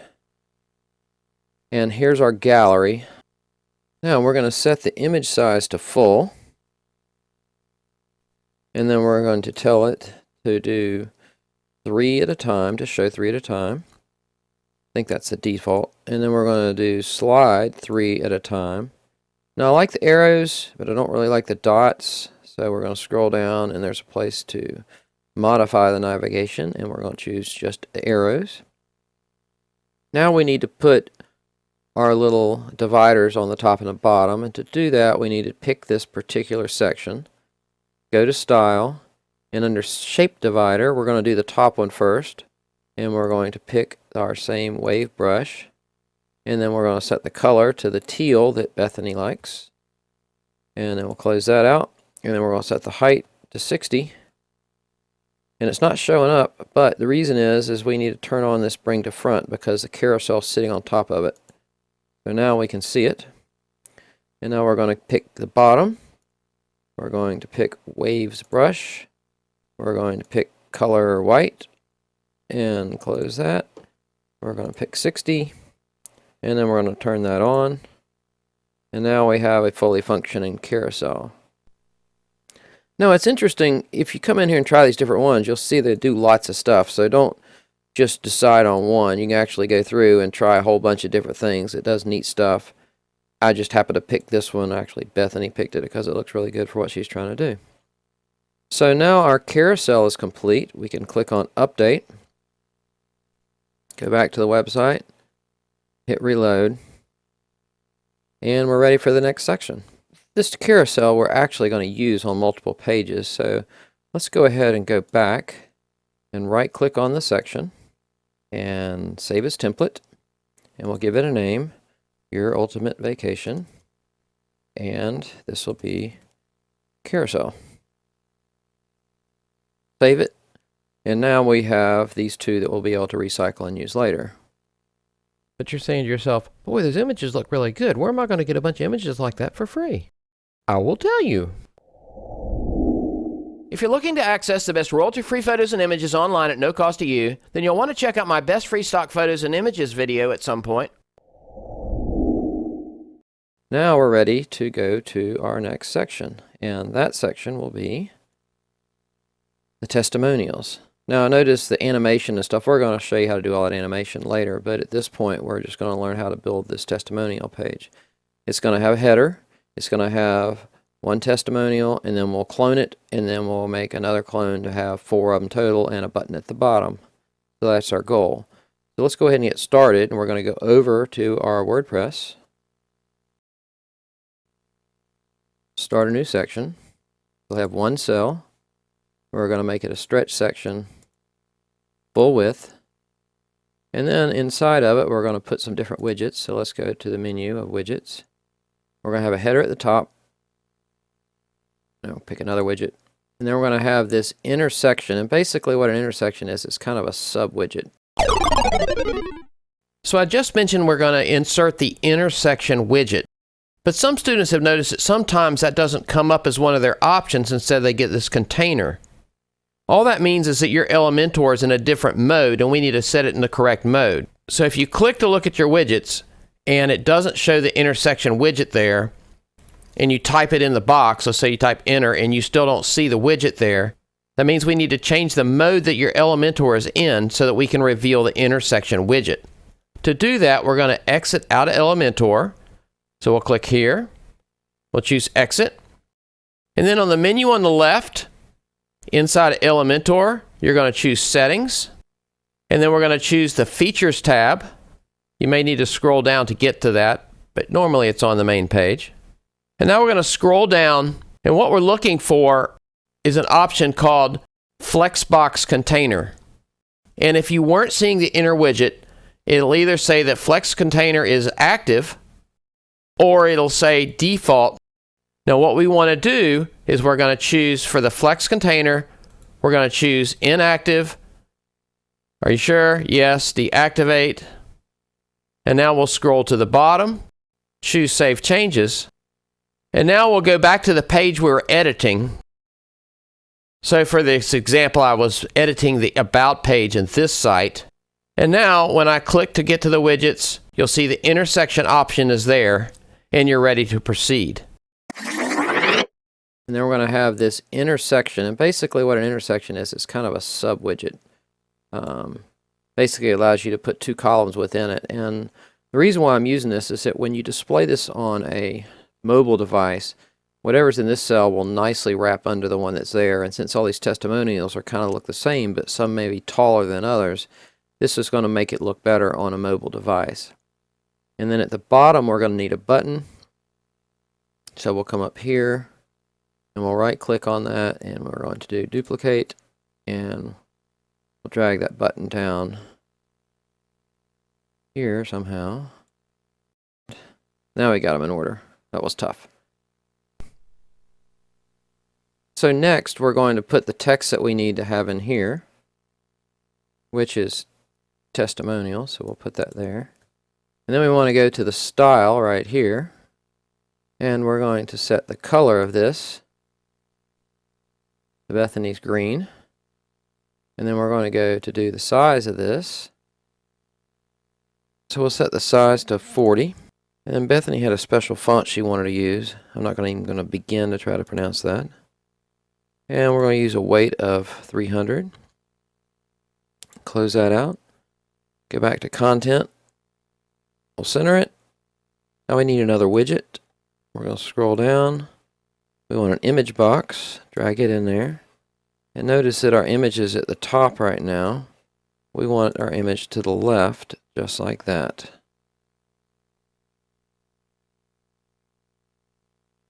And now we need the image. So we're going to come over here and click on image. And we need to upload some images. And to do that, we're going to use Bethany's folder. So go back to here, and then under Testimonials. And we'll go ahead and drag all these in at once. And then we're going to pick that one, I think is the first one. Let all those load. And that's the item we're going to pick for the first testimonial. So we'll insert that media. And then we're going to click on the heading for this. And the heading is going to be that. Now, in HTML, instead of just an ampersand, you're supposed to put that particular code. So you want to make sure that you do it the same way that's there so that it works in all browsers. Now we need the content that's going to go in here. So we'll put that in there like that. And now we have a testimonial built. And now we just need to style it to be the same as Bethany's. So now we'll go over to our Style tab. And this determines the space between here and here. So let's say if I put 20 in there, it makes it a little bit bigger. And this decides how big this is. So let's say we'll put 40 there. And at the bottom, we can modify the content for these two things. For example, the title. We want that to be black. So we'll scroll down and choose black. We can close that out, and then we can check in on the typography, see what our options are there. Let's go ahead and set this to 20. That might have been the same, but it looks good. Close that out, and then when we go down to the typography for the bottom and scroll and look at that, go ahead and make that 15. That's a little bit bigger. And that should do it. The only weird thing is there's a little tick mark in there, so let's go in and change that and get rid of that. Now we have one testimonial that's completed. Now to build the second one, we just right click and choose duplicate, and then we can drag that one by that little handle there over here. And now we can right click on this section, this intersection, and duplicate, and now we have the 4 that we need. And then finally we need to update this button to do exactly what we need it to do. So it's going to say more testimonials, and the link is going to be testimonials. So our testimonial section is complete, except that we need to change the content on these other 3. And we're going to go ahead and use some magic again to change those all at once. And now all of our testimonials are updated. And we're going to have a testimonials page. So again, we want to make ourselves a template. So we're going to right click there, save as a template, name our template, Your Ultimate Vacation, Testimonials, hit save. And now we have 3 templates to use later on. We'll close that. We'll hit update, go back to our site, hit reload, and the testimonials there. We just will have our little border thing that we'll end up doing at some point. Let's go ahead and get started on our next section. We'll go to Bethany's website, and we're going to build this Parallax section down here at the bottom where this image slides like that really nicely. And then we're going to put a join email list in that. So let's go ahead and go back to our WordPress. And we're going to go to the bottom, and we're going to create a new section, 1 column. And then under Advanced for that column, we're going to unlink those. We're going to go to 130 for the top, 130 for the bottom. That spreads that out. Now we're going to go to Style, and we're going to set the background type to just a regular image, and we're going to choose our sunset image. Insert media, and now at the bottom we're going to set attachment to fixed, scroll down a little bit and set size to cover, and that's starting to look nice. Next we're going to go back up and we're going to add an inner widget, and then we're going to delete one of these cells. We're going to set the width of our inner widget to say 500. Then we're going to go back to our widgets, and we're going to put a header in there for now as a placeholder. And then for this particular column, we're going to come in and set a background. And let's say we'll set the background to that color. We're going to give it some transparency. If we come down in the border section, we can round the corners with border radius. Let's say 12. And now we'll go ahead and add our separators for this. So we'll come into that section. We'll go to Style, scroll down, and for our dividers, we're going to do the top one. It's going to be white. So we'll pick our Waves brush. We'll pick a color. It's already white, so we don't have to do that. And we'll set a height of 60. And then we'll choose Bottom, Waves brush. We'll set the color on this one to Bethany's black. And we'll close out of that. And we'll set our height to 60. And we have that piece completed. We'll click on Update. We'll go back to our website. Hit Reload. And we have that working. Now we need to put in our Join Email List form in here. So we're going to go back to our WordPress. And now we're going to need to exit out of this page and go back to the dashboard because we're going to work on the Contact Form 7. It's going to allow us to build the mechanics that are going to make that work. So on your left-hand menu, you'll see a contact, and you can click on that. And then when you scroll down, you'll see there's already a form there. We're going to click on that form. And we're actually going to make our Contact Us form, and then we're going to make our Join form so we don't have to come back here later. And we're just going to rename that Contact Us. And I can hit Save just to make that change. Now if you scroll down, you'll see they've already done most of the work for us, but I want to show you how the mechanics of this work. So this particular form is going to have your name, your email, a subject, and your message. Well, suppose that you wanted to have the telephone number in here. I can go in here and add a spot in between. I can click on this telephone option here, and then I'm just going to click Insert Tag. Now all we need to do is make the content that goes along with this look the same as the other. So for example, I'm going to copy that to the clipboard. I'm going to paste it there. Now if I take the telephone tag and I copy that, I can just paste it where the one on this one was. And so now we effectively have the telephone number that's going to be in the form itself. Now notice up here in the text in the email fields there's an asterisk. That asterisk tells it to be a required field. So if we want the telephone field to be required, which we do in this case, we'll put an asterisk there, and now that will be required.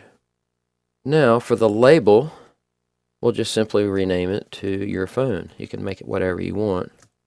And notice that it says required here, but that's just text. We actually had to put the little bitty asterisk there to make it required. We're just saying, tell the person that's going to use the form that this is going to be a required field. Now obviously this is just one example. We added phone, but you could add any of these other things with the text area, drop downs, checkboxes, radio buttons, and it'll do all the mechanics for you. You just be instructing on what you want it to do.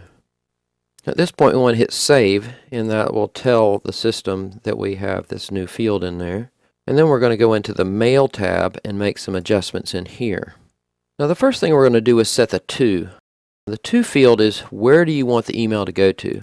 By default it's the admin you set up for your WordPress environment.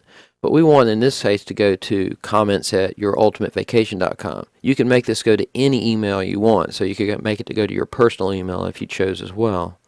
Next we're going to make an adjustment to the from field, meaning who did the email come from, and we're going to put no reply at yourultimatevacation.com. Now obviously that's not who it's really coming from, but that keeps the server happy. Who it's really coming from is under these additional headings that they already put there for you, where it says your-email, and if you look back at the form, that's the email they've submitted. So in reality it's going to work the way we want, and we're going to keep the server happy by setting that. Finally, we want to scroll down to the body of the message, and currently in the body of the message it does not have the phone number we added on the form itself. So we can come up here and we can highlight this. That is our field for our telephone. And then inside of our form at the bottom we can make some space, and we can put phone, and then we can add our tag. And now it'll add that field when we receive an email. So we can come back up here, hit save, and now our contact form is complete. Next we want to make our join our email form, and to do that we're going to click on contact on the left again. That brings up our list, and it has the contact us we created. If we highlight that we can make a duplicate of it. Now that duplicate comes up automatically, and then we can change the name of it right here. Now we're going to put our name for our new form in here. We'll call it Join Our Email. We'll scroll down and look at the fields for the form. In this form, we only need the email and the name of the person, so we're going to delete those three. And so now it just has the person's name and their person's email. And we can click on Save over here on the right. And now we're going to make some adjustments to our Mail tab. And if we go in there and scroll down, where it says Subject, we're going to change this out. And we're going to change that to say, Join Our Email. The rest of this can stay the same. And in the bottom section, we only need the person's name and email. So we're going to delete those. We'll come over here and put a space here. Put email. Get rid of the less than and greater than. Now we'll just be receiving their name and email. Scroll back up. Hit save. And now both of our forms, our join email form and our contact form, are ready to be inserted into Elementor. So now we'll go back to Elementor. So we'll click on Pages. We're going to scroll down and click on Home because that's the page we're working on. Edit with Elementor. And then we're going to scroll down to the bottom. And we want to make an adjustment here. We're going to add our form in right there. To add our form, we're going to go down and we're going to pick the very bottom one, which is going to be this Void Contact Form 7. And we will just enter it right there. And it's just an empty form at this point. And then we're going to pick the contact form it's going to be, and it's going to be our Join Our Email. And now we want to change some of the styling settings, so let's go ahead into the styling. We'll click on that. And at this point, we're going to need a tiny bit of coding. In our first field at the top, we're going to put color : white semicolon. Then we're going to scroll down to where it says all input CSS. We're going to put the same thing, color : white semicolon. And then we're going to scroll down one more time, and we're looking for the part where the submit button is. And we're going to put the same thing again, color : white semicolon.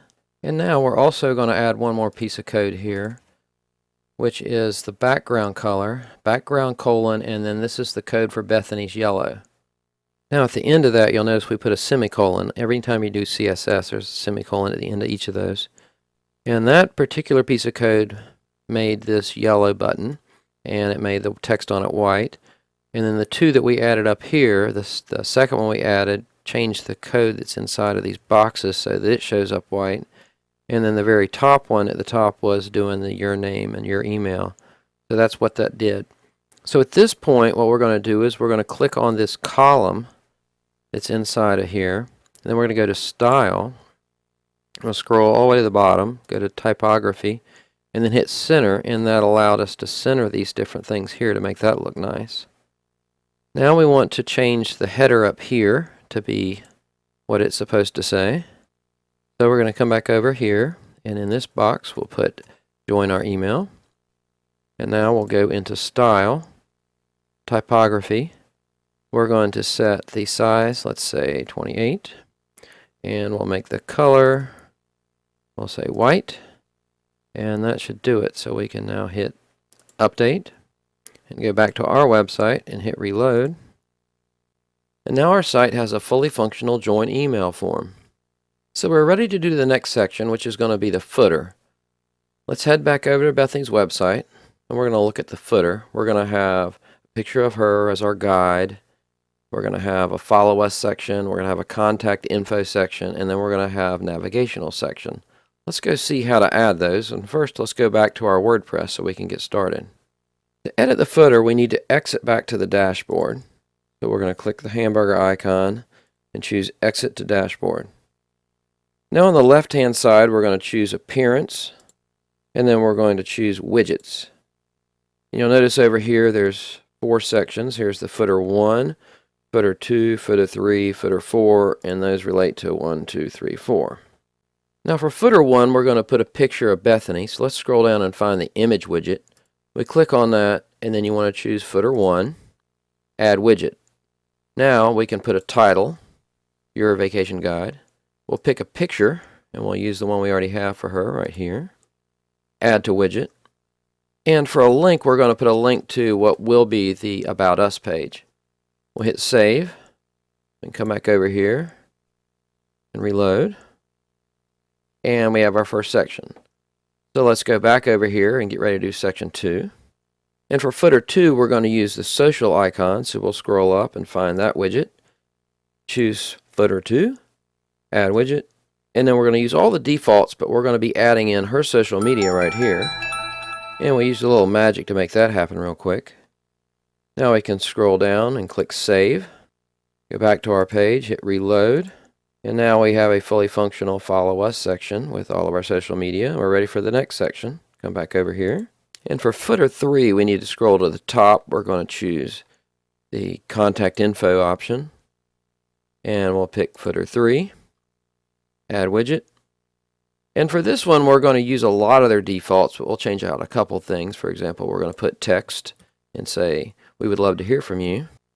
Now for the address section, we're not going to do that on this section, so we're going to take those out. And for the phone section, we'll just change out the phone number that'll be for this website. For the mobile and fax section, we won't be using those, so we'll take all that information out. And then for the email section, we'll put the email for this website. And last, for the website, we're going to actually use this to do a Message Us box as opposed to doing a website. So for a title, we're going to put Message Us. And for the URL, we're going to make it go to our Contact Us form. And for our URL text, we're going to put Message Us Now. We won't have any Skype, so we'll turn that off. We can hit Save. Come back to our website. Hit Reload. And there's our third section ready to go. So for our final section, we'll go back to WordPress. And we're going to do a custom menu. That's how we're going to get the navigation in there. So we'll scroll back up near the top. There's the custom menu widget. And we're going to do that for footer 4. Add widget. And again, mostly defaults. We'll set the title to Where to Next. Then we'll choose our menu, which is the main menu we have. For our link color, we're going to choose the color that was Bethany's white. And then for the hover color, we're going to use Bethany's green. And the rest is just defaults. We can hit Save. Go back to our website, hit Reload. And we have a fully functioning footer. Now notice that our little wave separator is a different color, and that's because that's the one that Bethany wants to use for the menu and for the footer. So we're going to actually have to go back into the Customize section to change the footer background color. So let's go ahead and head back to WordPress. And from here, we're going to go to Appearance, Customize, and we're going to scroll down and go into Footer Widgets. Scroll to the bottom of that, and where it says Background Color, we'll change this to Bethany's black. We'll hit Publish. Come back over here, hit Reload, and now our footer is complete. Now that also means that our entire first page is complete, and I think hopefully at this point you're like, wow, you know, this actually is doable. I can make this happen. It may take longer than I might have thought it would, but it's going to be easier than I thought it would as well. So we're ready to get started on the About Us page, and to do that, let's go ahead and go back to WordPress. And from here we can just close that, and we'll go into Pages, and we'll pick our About page, and then just click on Edit with Elementor to get started. Now notice now our new blank page has our footer on it, as will all of our pages. So we'll go back to Bethany's website, and we want to see what her About Us looks like. So it's going to have a little movie at the top, special version of the logo. We're going to see how to do that. Some text on the left, picture on the right, and our carousel. So we'll be inserting the carousel that we've used before. And we're going to go to YouTube, so we'll make a new tab. And then I'm going to do a search for Landscapes Nature Relaxation 4K. And we'll pick on the first one. You'll notice that this video has the background that I want to use, but it also has a bunch of text and other stuff going on. Another problem is if you click out way farther in the video, it's about something other than what we're trying to do. So the trick is that we only want to use a certain piece of the video. So if we click back over here, we can find a starting point we want to start at. So for example, anywhere in here, if I want to have a starting point, I can just choose to pause it. And when I pause it, for example, I paused it right at 1 minute. Well, when I right click on this and then choose Copy Video URL and Current Time, and I paste it in my browser, it shows 60. What's the number of seconds? Well, that can be my starting point. And then let's say later on in the video, I kept playing it for a little bit, and it went forward in time a little bit. Then I can pause it again. I can right-click on that, choose Copy Video URL with time, and now it says it's 186. So I can have a starting and ending point, and we want to use those in our video to only loop through that small piece of time. Copy that URL to our clipboard and go back to Elementor, and we're ready to add in that background at the top of this new page. So we're going to click on there. We're going to choose a single section. We'll go to Style, and we're going to do Video, and we're going to paste the video name in there. And then I'm going to give it the starting and ending point in seconds. So 60 to start with. And I chose 130 seconds for my ending point. And you can see the little video playing in here. We're going to give it some space. We'll unlink that. At the top we'll put 30. And at the bottom we'll put 60 because we know we're going to do our wave divider. Go into Style first and then scroll down and choose Shape Divider. We'll go to the bottom. And then we'll pick our wave. And then we'll set our color to Bethany's green. Set our height to 60. And now we've got this section getting close to what we want it to be. So now we're going to go ahead and choose, put another widget in by clicking that icon. We'll put a header in here. This should say About. Now we can go into Style to style that. And let's tell it to be white. We'll use that fancy font that Bethany used before. Let's say we'll set the size to 40. And we'll close out of that. And let's get a little shadow. So we'll just go in and give it a black as a color and ramp that up, and you can see a little shadow behind it. Now we'll go over to the Content tab. We'll center it. And now we're going to add an extra column. So we're going to right-click on this column and add a column. Now just between these, you can grab on the middle and shrink it like that. And now all of a sudden it's starting to be where we want it to be at. Now for this particular column, we're going to add a background to it. So we'll come in here, choose that. And we're going to use our logo that we used earlier. We'll insert that. And we need to choose Center, Center. And we'll set the size to cover. And it's starting to look like the logo we want. Let's click on the text again. We're going to go into Advanced. And we'll give it 20 at the top. And 20 at the bottom. And now we have our logo at the top. Go ahead and go down to the bottom and click Update. Now we can go back to our website and hit Reload. And our header shows up and we're ready to add the next section. So let's go ahead and go back to Elementor. We're going to add a section. This is going to have two columns. The right column is going to have a picture, the left column is going to have text. Let's go ahead and set the background color for that section while we're here. So we'll pick color. I'll use Bethany's green again. And now we need to pick a picture for the right hand side, so we'll go up here to choose so we can drag in the image widget.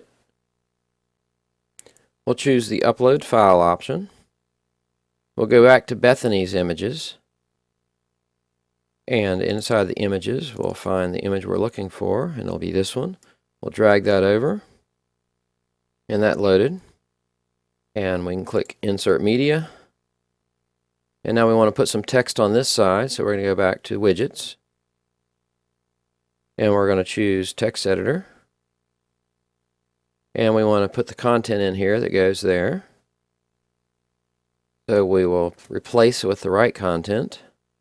Choose the Style tab. Go into here. Color white. Close that. Let's make the font a little bit bigger. And we can scroll down. And that section is complete. We can hit Update. Go back to our page. Hit Reload. And we can see that's been added, and we just need to add the carousel at the bottom now. So let's go back to Elementor. We're going to come to the bottom, And now we're going to choose this folder instead of this icon, instead of the plus, because we're going to go in here and we're going to choose My Templates. And there's our My Templates. And there's our carousel. I'm going to insert that. I always choose No on this. And it inserts our carousel. Now notice that it's got the wrong color at the top. And because it's going to be the footer at the bottom, it has the wrong color at the bottom. So we're going to just change those out. So we're in the section. And we'll go in here, shape divider, change the top color to that. We'll go into bottom, and we'll change the bottom color to match the footer color, which is the Bethany black. And we can X out of that. We can hit update. We can go back to our website and hit reload. And the About Us page is done just like that. Now we're ready to go to the next page. So we're going to go back to Elementor, and then we go to the icon up here, exit to dashboard, and now we need to go back to pages and pick our next page. So we'll scroll down, pick Destinations Jamaica as our next page to edit, click on Edit with Elementor, and now we can start on the Destination Jamaica page. And the first thing we'll do is make a column. One column in that section. We're going to stretch it full width, and now let's set the background, and we're going to use an image, so we'll pick classic, and we're going to need a loaded image from here, so we need to go to Bethany's folder. So we'll go to back up here, Destination Jamaica, and over here we needed to do the upload folder. Now we can just drag this over. Now that's added. We can insert media, and it shows at the top. We're going to set attachment to fixed, size to contained, and now we're going to put some content in here. So we'll go back up here, and let's just drag this widget in there 3 times. So the first one will be destination, so we'll put that in there.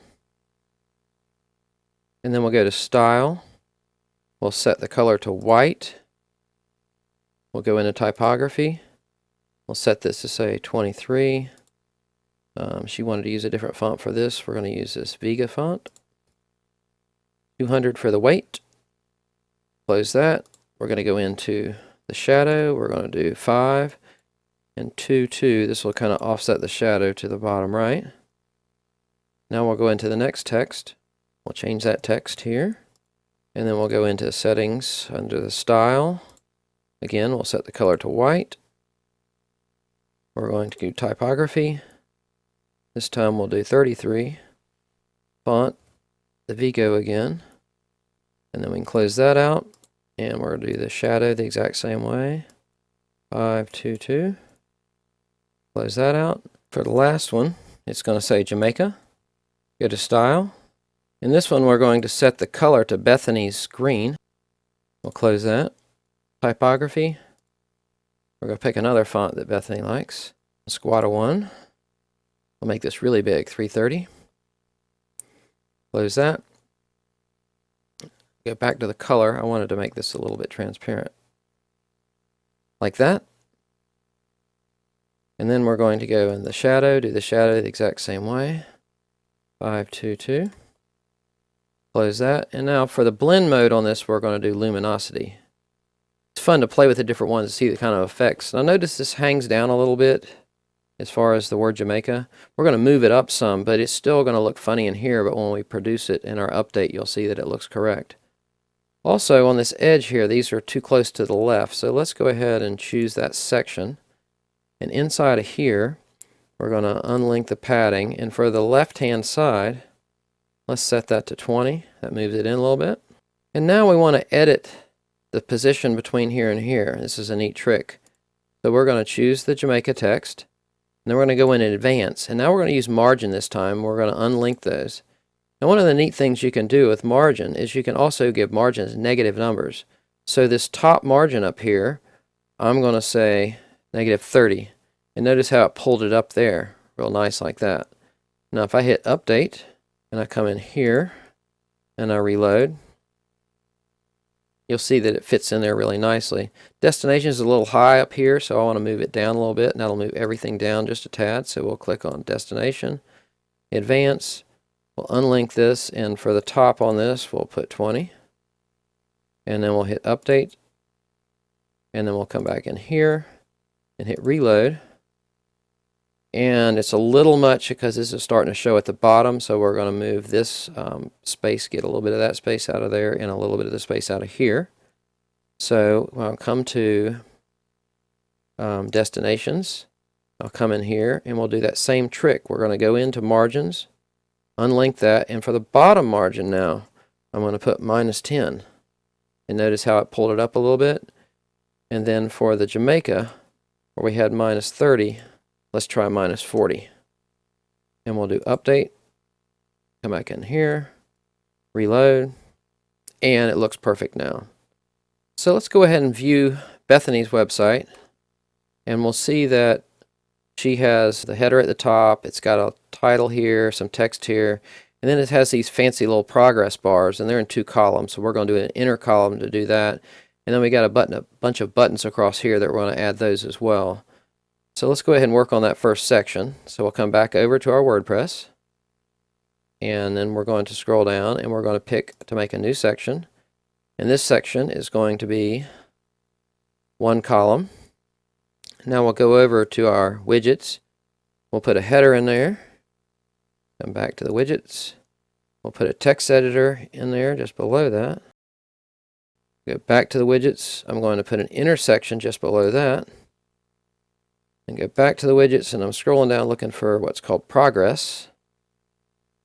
And we're going to put a progress bar in the first one of those. And then once we build it, we'll make a bunch of copies and we'll copy them to either side. So we'll start by adding some style to the text header. We'll go to the content and choose center. And we'll set that to say introduction.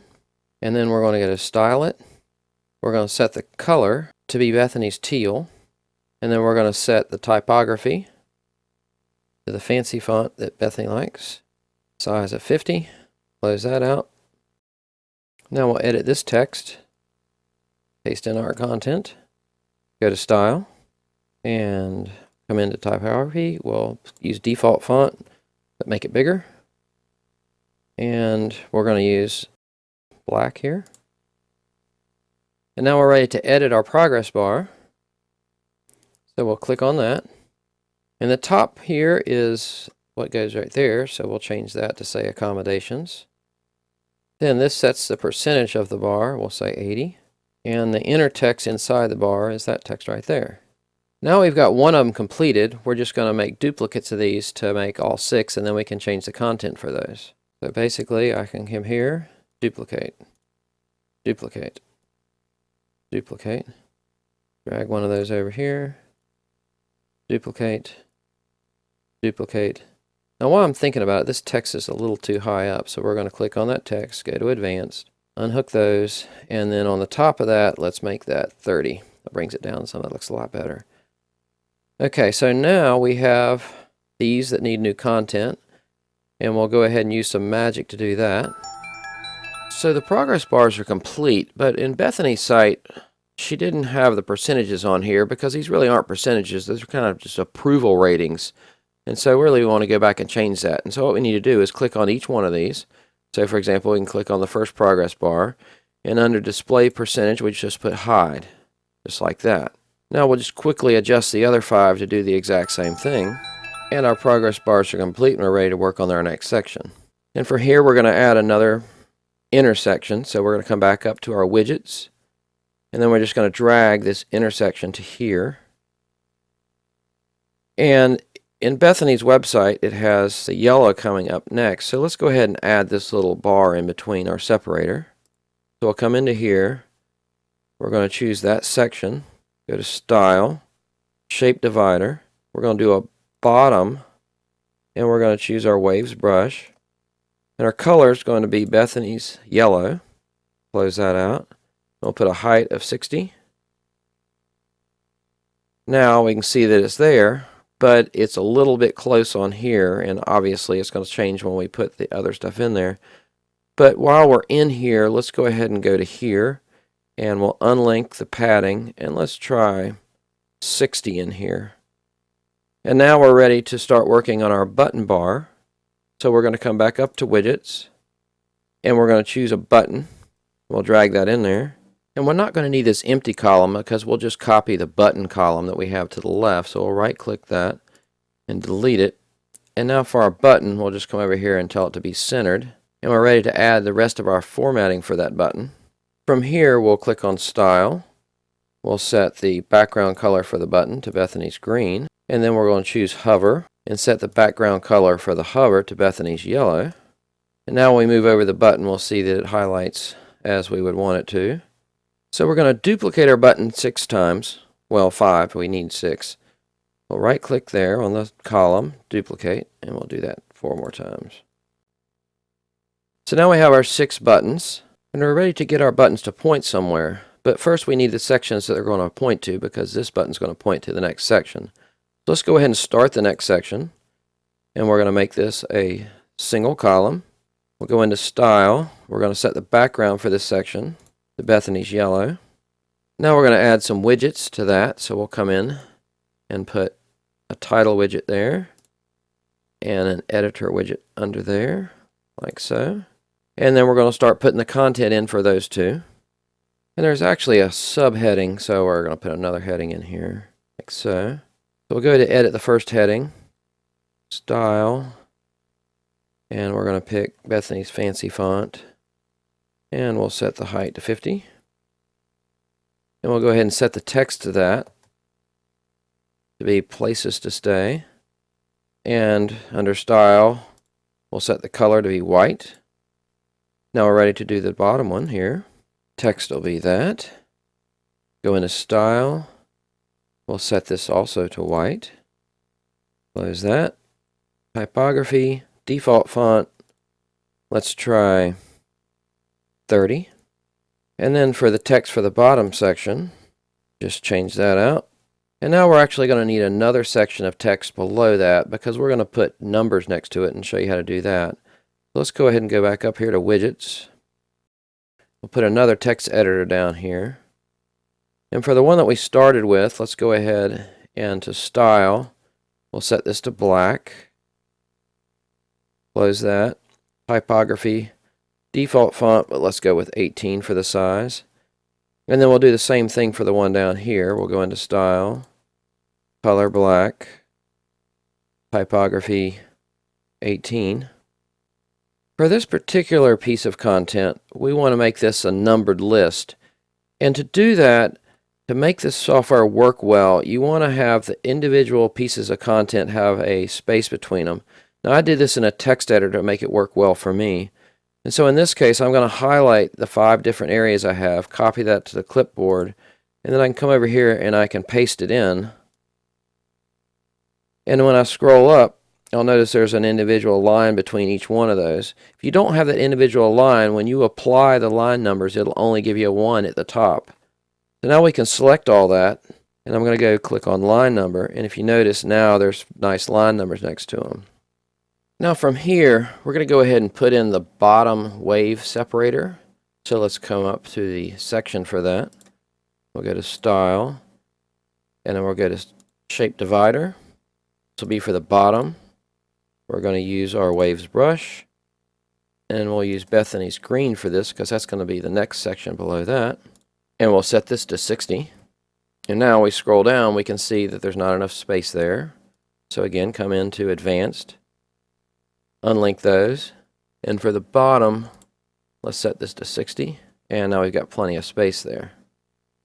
Now let's go ahead and visit Bethany's website again, and for the sake of time, notice that most of this is very similar to what we're already doing. The sections are changing colors and things like that. We have this special section here I'm going to show you how to do, but all the rest of this is very similar, and at the very bottom there's also a photo gallery. I'm going to show you how to do that. But for the most part, that content's very similar, so I'm just going to do that behind the scenes. As a bonus for making it this far through the course, I'm about to show you everything you need to know about using Elementor templates. You have probably already figured out there's a duplicate version of this website, obviously because the site has the content for Bethany's already in it. So there also is a back end for that one. We're going to go into that back end, and here's the section for the places to stay that's completed. So in this section, I'm going to right click on this, and I want to save this as template. And then I'm going to give it a template name that has the word original on it, so I know it came from the original site. Now I'll click on Save to make a copy of that. Now it's listed in our list of templates for this particular site, but I need to use it in the new one we're doing. So I'm going to come over here, this little icon, and I'm going to export it. And it comes up with this box, and I want to save it as a file. And now that's been downloaded to my computer. And if I go to my Downloads folder, you'll notice that it's listed, but it has a really funny name. And you definitely want to change these names, so I'm going to go ahead and rename that. And I'm going to rename it what I named it originally. That way, when I go to recycle it, it's going to make sense. Now we're ready to insert this version of the template into our version of the website. So let's go back to our Elementor. We need to save our updates that we were already working on. And now we're going to have to go back to the dashboard because you have to import them from the dashboard. That's the only way you can get the new templates back into your site that are exported. So we're going to click on Elementor. And it should just bring up your templates by default. If not, there's a My Templates option as well. And now from here, we're going to import new templates. So we'll click on Import Templates, choose File, choose the template to import, and Import Now. And now you see it shows up in our list of templates that we can use. Now we can go back to Pages. So we'll click on Destinations Jamaica, Edit with Elementor. And now we're back to our Jamaica Destinations page.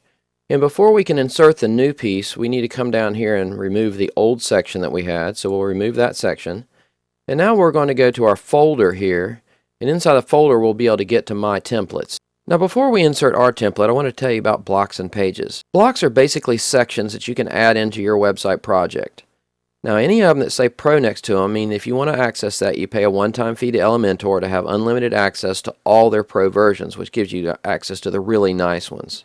If you scroll down, you'll see that there's really a lot of stuff here. It just keeps going on and on and on. It's just wonderful what they've done, and many of them are free. There's also a lot of Pro versions as well. We ended up getting the Pro version to have access to all the additional ones because it really wasn't that expensive. Now under Pages, these are entire pages that are complete. So if you wanted to have an entire page that was done and used it a certain way, you could go in here and just click on it. And again, the ones that don't say Pro are free, and the ones that say Pro, you paid a one-time small fee to them, and you get access to all those unlimited. And then under My Templates are the ones that we've created or we've imported or we've saved. Now under this video, I've also have some content that shows you where you can find templates. For example, webyoda.com/templates has all the templates that were in the different courses where we've used them. Also, Elementor is a partner with WebYoda, just like HostGator was a partner with WebYoda. So if you end up deciding you need the Pro version, a portion of those proceeds go to help provide additional free training for training centers and students online all over the world who can't afford training. And finally, there's Template Monster, and this site has templates for lots of different environments as far as building websites. In particular, they have a really good collection of ones that are used for Elementor itself. So let's go ahead and go back to our WordPress, and notice that now this one's available because we added it to our library. And so I'm just going to click on Insert. I'm always going to choose No for this. And now it's added to the site, but notice it has all the content. So not only did I save us the trouble, but I saved me the trouble of having to write this whole thing in there a second time. Notice in our import that the text is now no longer black. This seems to be an import issue I'm sure Elementor will fix quickly, but in our case I just went back and set it to black in the page. Now suppose you don't want to just save one section. What if you wanted to save the whole page? Well, the way you do that is down here. If you click on that little arrow, there's an option to save as template, and that would save the entire page as a template, and that allows you to import entire pages as templates. In fact, that's exactly what I did here. Once again, our import resulted in our black text becoming gray. Fortunately, Bethany provided me with the solution that we will apply later in this video. If you scroll down, you'll notice that now all the content is in the site except for the small piece I'm going to show you how to do here, and the photo gallery at the bottom. Now at the very top we had these buttons, and now these buttons have names because we imported those. Now when you click on one of these buttons, it shows a name here. Now notice that name has a pound sign in front of it. And the pound sign is required, and then next to it is whatever the name of the link. We're going to link to inside of a page. So in this case, it's going to be places to stay. And each one of these has its own name, things to do. Now, to get it to go to that place, we have to add a special widget. So let's go to our widgets and scroll to the bottom. And it's called a menu anchor.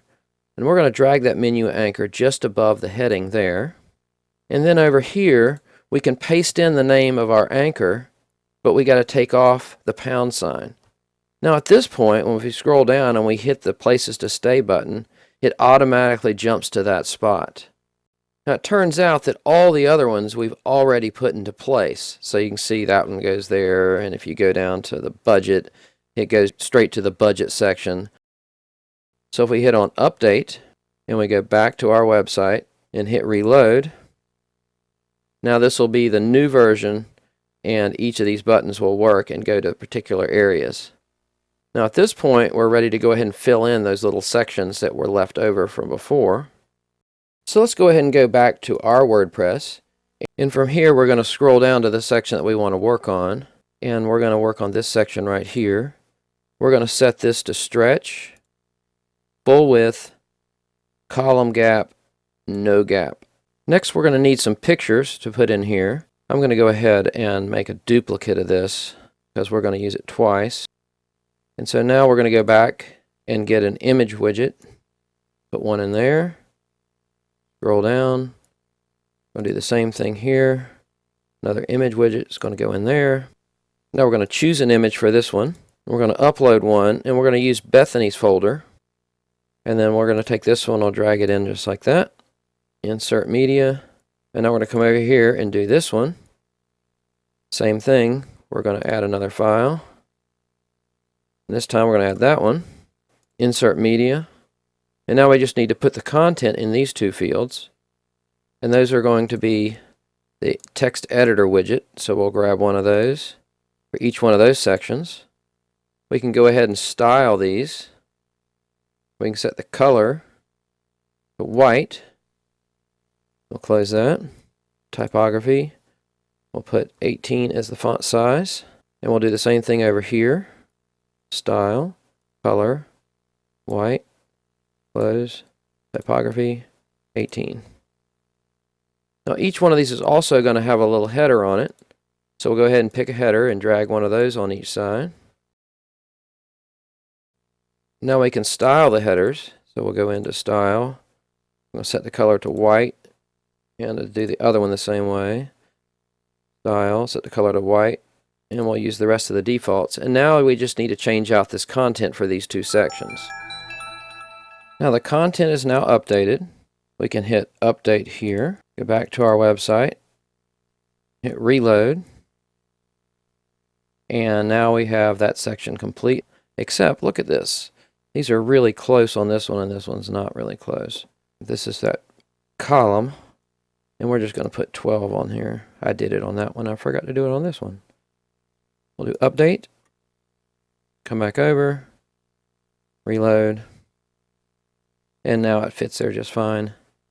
And we're ready to fill in our photo gallery. Let's go back to our WordPress. We'll scroll to the bottom. We're going to put a photo gallery right here, a bunch of images. So go to widgets. Scrolling down looking for image gallery. Drag that in. Now we want to add some images to it. So we're going to click on Add Images. We're going to go back to Bethany's folder. And then we're going to select all the images that we want to be in the gallery. Drag them over and let those load. Now those are loaded, we can click Create New Gallery. Now we'll click Insert Gallery. And we're just going to change our image size to 300 by 300. And that looks really nice and pretty. But if you wanted spacing between them, you can go to Style, Spacing, Custom, and then put however much spacing you want. Now I can do Update. Go back to our page, hit Reload.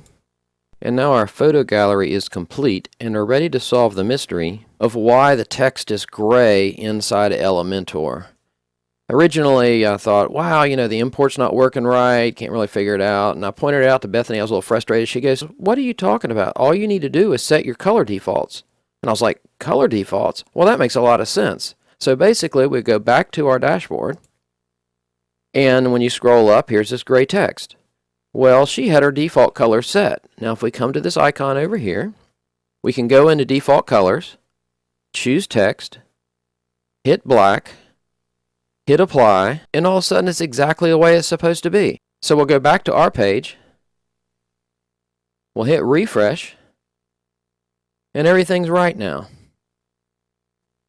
To get started on our gallery, let's first look at Bethany's gallery. So we'll go back to her site, we'll go to the top, we'll click on gallery, and you'll notice that the top is basically the same as our About Us, so we can recycle that. And then we're going to enter another image gallery just like we had in the last one, but we're not going to put any spaces in between them. So let's go back to our WordPress. We need to go back to our dashboard, choose Pages, scroll down to our gallery page, choose that, edit with Elementor, and we're ready to start creating this page.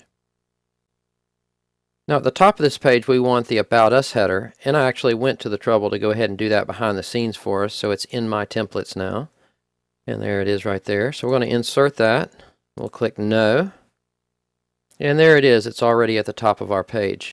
Now we can just click on that text, and instead of saying About Us, change it to Gallery. And now we want to add a new section, so we're going to click on Section. We're going to put a gallery in there, so let's go in and put our image gallery. Choose that, drag the image gallery in there like so. We'll click on that, and we're ready to pick pictures for that, so add images. And from here, we're going to choose the images that were from our original carousel, but we don't need Bethany's profile picture in there, so that'll give us 24. We can say Create Gallery, Insert Gallery. Now we're going to set the image size to medium large, columns 3. Now we're going to go back in for that section and set the style, and we're going to set the background to Bethany's green, like so. And then at the top over here we had a little text editor, so we're going to add one of those text editor guys right here. We're going to change out the text. Go back into Style, Color, White, Close, Typography, 18. We'll hit Center. Now we need to add the Waves brush to the bottom, so we'll choose this section and we'll scroll to the bottom. We'll go to Advanced. Let's go ahead and unlink that and choose 80 as our bottom. Now we'll go into Style, Shape Divider, Bottom, Type equals Waves brush, and the color is going to be Bethany Black. And then we'll come down here and set this to 60, and we should be ready to go. We can hit Update, go back to our website, click on Gallery, and our gallery page is complete. So as an added bonus, I wanted to show you a fancy gallery that Bethany put in another one of her websites, self-tastic.com, since we didn't utilize the fancy gallery in this website. Now as you scroll down this photo gallery, you see it's quite impressive how the images flow in together. I just like this a lot and I thought I would share it with you. And if you're interested in building this particular one, it's in another video of mine. So if you're interested in adding this fancy photo gallery to your website, simply go to our affiliate marketing video, and then in the timestamps look for Fancy Gallery. Or you can click on the link at the top right. Now we're ready to go onto the Travel Tips page and start that one. With all the resources we've already created, the Travel Tips page is going to be really straightforward. So let's go to Bethany's website and let's look at her Travel Tips page. And notice it has the same header as the About Us. It has these accordion sections that we saved one of those, and all we're basically doing is making a whole bunch of those and changing out the content. And at the bottom it has the carousel just above the footer. So since we've already done all these things, I'm just going to go ahead and insert the travel tip page because I'm pretty sure you already figured out how that piece is going to work, and we're ready to move forward to the Contact Us page. Let's visit Bethany's Contact Us page, and we'll see that again it has the same header at the top as we had for the About Us. It has a little section here where it's got 2 columns, and down here it also has 2 columns. We're going to be putting in a new form. We already made the back end for that, and we'll be adding a map. So let's go ahead and get started. So we'll head back to our WordPress. And from here we need to go back to the dashboard. We'll click on Pages. We'll click on Contact Us. Elementor, and we're ready to get started on our Contact Us page. From here, we're going to click on the folder, go to My Templates, and we're going to insert the About Us header. Click No. And then basically we just need to change this out to say Contact Us. Next, we're going to add another section. We'll make that 2 columns. And we're going to do the same thing again. And then for this first section, we're going to set the color to Bethany's green. Close that. And then we'll come to this section. We'll go into Style for that one, set the background to Bethany's yellow. We'll close that. Now inside the first section, we're going to go into Advanced. We'll unhook that. We'll put a top margin of 20, a bottom of 60. And then we're going to go into Style, Shape Divider, and we're going to put our wave at the bottom. And we're going to choose the color of Bethany's yellow. Close that. Set 60. And now we'll basically do the same thing to the bottom section. So we'll go there, Advanced, Unlink, set 20. Bottom to 60. We'll go into Style, set the Shape Divider to bottom, Waves Brush, and the color for this will be the footer black, so it's not all the way black. We'll close that, and we'll set the height of that to 60. And now all we need to do is put the content in those 2 sections. So we're going to come back into the widgets, and we're going to pick a header and put it in there, like that. We're going to go to Style. We're going to set the color to white. Close that. Typography. We're going to pick Robo Slab. And we'll set the size to 26. Now we'll go back over to Content. And we'll put in the content for the first one, which will be phone, email. And now we'll come over here. We'll right click. We'll make a duplicate. Drag it down there. And we'll make another duplicate. Drag it over there. And another duplicate. Drag it down there. And now the content is updated and we're ready to add a little icon list under each of these 2. So go back into our widgets and we'll choose this icon list. We're going to put it there. We'll go ahead and format this list. Now we're only going to need 2 of them here. Spacing between, if you add something here, it just spreads these apart a little bit. Under icon, we're going to set the color of our icon to black. Close that.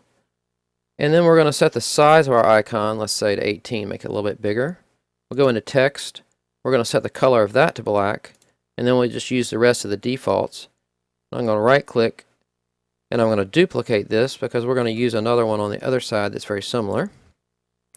And now we want to make adjustments to the content itself. And to do that, we'll select the widget. And over here, when you click on it, it'll do a pull down. You can set the text that's going to be over here to the right, and then you can choose an icon. So for example, we want it to be phone. So we can click down here, and that'll open up the second one. You can put the title for that one that shows up over here. And then we can pick the icon we want it to be. And now we're ready to work on the one on the right-hand side. So we'll choose that one. First item. Heading for that will be that. And then we're going to choose the icon. And for the second one, we don't need an icon, so we're just going to click this X box to get rid of it altogether. And then for the list title item 2, we'll put the second part of the address. Now notice this is inset here, and we really want it to line up over here, but the problem is if you come here and you add spacing before this, regular spaces won't do anything. So we have to use a different trick to make it work. And what we're going to do is we're going to come over here, right click, and we're going to make a duplicate. And then in the first one, we're going to delete the second line. And in the second one, we're going to delete the first line. And now in the second one, we can come up to Advanced, and we can unlink this, and let's say pick 23, and that'll line up. And then we just have to adjust the spacing between these 2. And we can move that up using our little trick here. So on the top, let's try -15. And that looks about right. Now we're ready to add our message box. So we'll go back to our widgets, and at the very bottom is our void contact form 7. We'll add that in right there. And then we'll come up and choose our Contact Us form. And we're ready to do some styling on that. So we'll click on Styling. In our first box, we're going to put color black, and that changes the color of that text. In our All Input CSS box, we're going to put this. which is going to change this box to white and allow black text inside of it. And then in the text area CSS, we're going to put the same thing, which will allow that box to be white and allow black text inside of it, and everything else should be fine. So for our final section, we need to add a map. So we're going to go back to our widgets, choose Google Maps, drag that over there like that. And then over here, we paste in whatever the address is. I'm going to leave the zoom at the default. And then we're going to set a height, and this height is going to be based on how tall we need it to be to fill that window. And once you get it exactly right, you're ready to hit Update. We'll go back to the site, hit Contact Us, and now we have a fully functional Contact Us page that's ready to go. So at this point, our website's pretty much complete, but if you look at Bethany's website on the home page, there was some animation that we want to show you how to do as well. So we'll click on the Home button. And now when we scroll down, notice how this content kind of scrolls in like that, and then we come down and that swooshes in, and that swooshes in. We're going to look real quick at how we do that. And then after that, we're going to look at how to get this text to come in like that. So let's go ahead and head back to our WordPress, and we're going to add animation to our home page. We need to go back to the dashboard, go to Pages, scroll down, choose Home, Edit with Elementor, scroll down, and we want to animate this first section. Content animation is one of those super complicated looking things that's super easy to do. So for example, to add animation to this section, we're going to click on Bethany. We'll go to Advanced, and there's Entrance Animation. From here, we can do the pull down, and we can say Zoom in. We can pick the header here, Advanced, Entrance Animation. So let's do Fade Down. We can choose the next header, Advanced, Animation, Fade from the left, and then this piece of content here, Advanced, Animation. We'll do Zoom in again. Now this is complete for that section. Hit Update. Go back to our website, hit the Home button, and we scroll down, and now that all animates. Now scroll down to the next section, and we're going to apply animation to the columns. It works the same way. For the left column here, I can choose that, go to Advanced. I can say Animate in from the left. From the column in the middle, I can go to Advanced, Animation in from, say, the top. I can choose the third one, Advanced, Animation from the right. Now we can click on Update and go back to our site. Scroll down and watch as that animates in. And we scroll down to the next section and that animates in. And I went ahead and applied the animation to the rest of the sections. Let's go back to Bethany's site to look at the final animation effect we want to be able to accomplish. So we're going to click on Home Page. And notice how this text is flying in and it changes over time.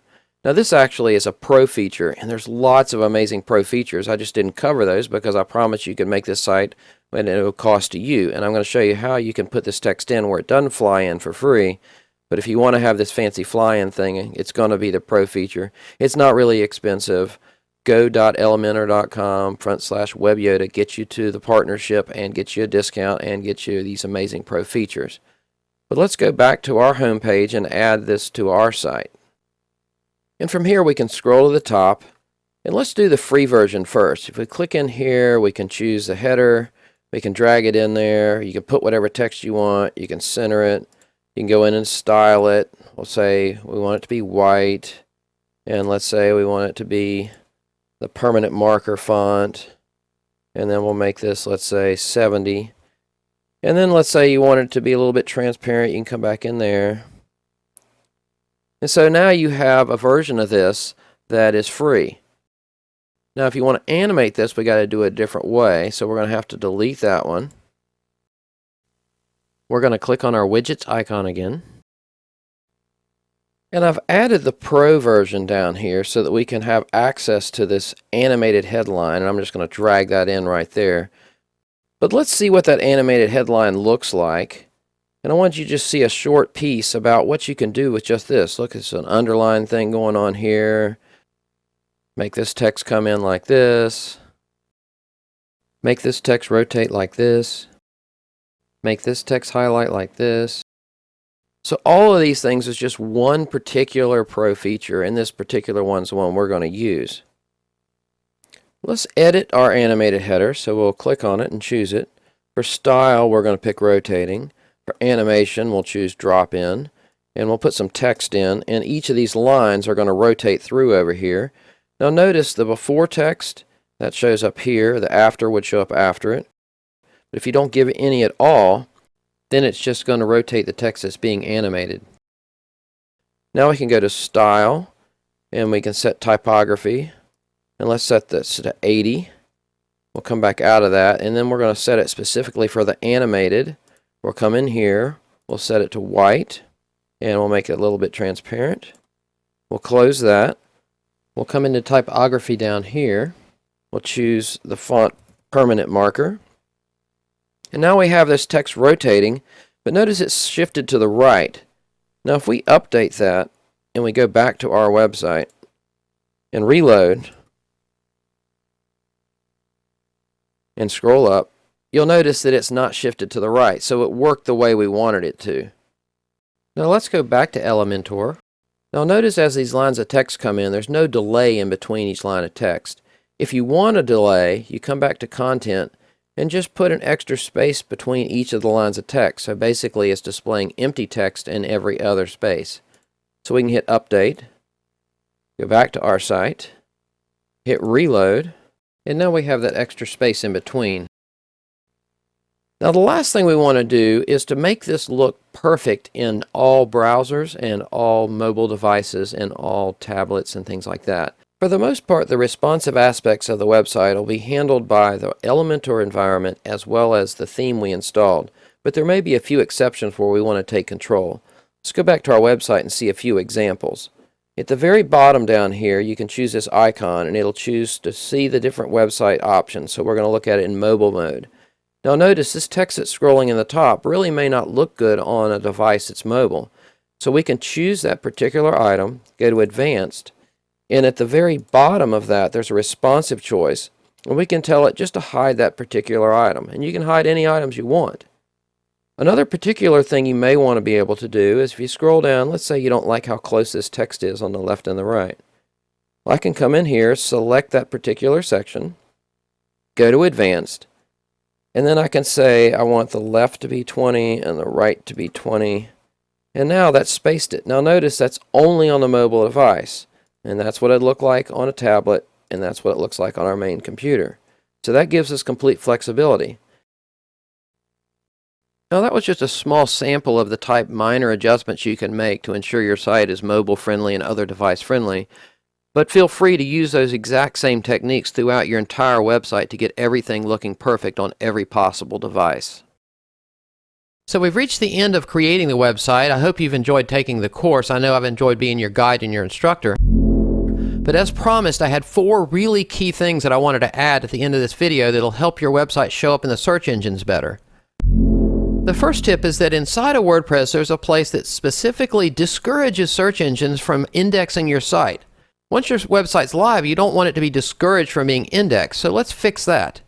So we're going to go back to Elementor, exit to the dashboard, and then we're going to look for Settings, and under Settings, we're going to Reading, and this may or may not be set depending on when and how yours was done, and look at that. Search engine visibility, discourage search engines from indexing this site.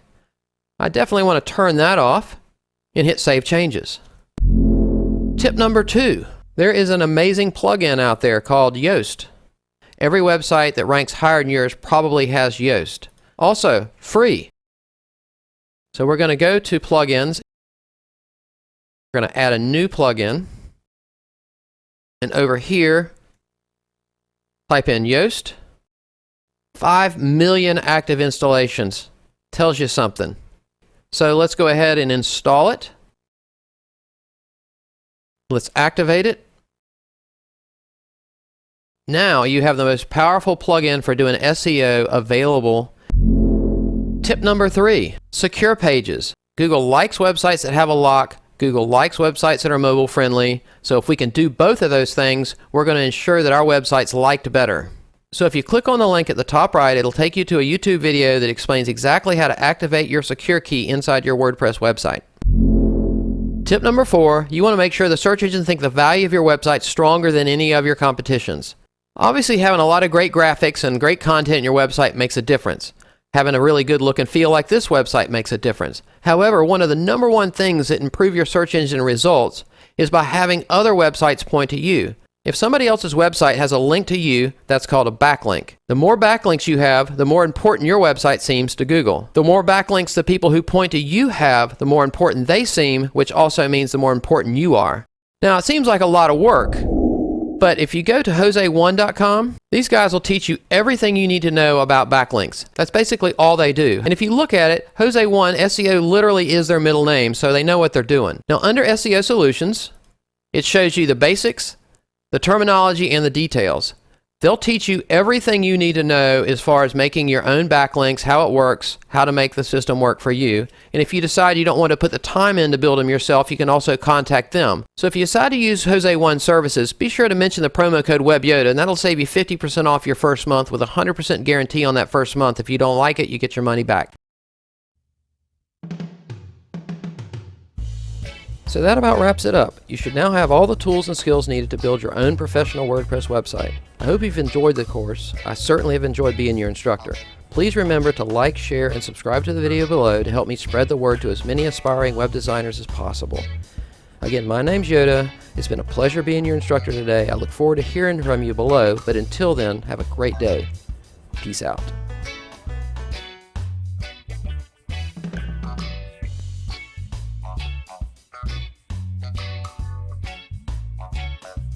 You're still here?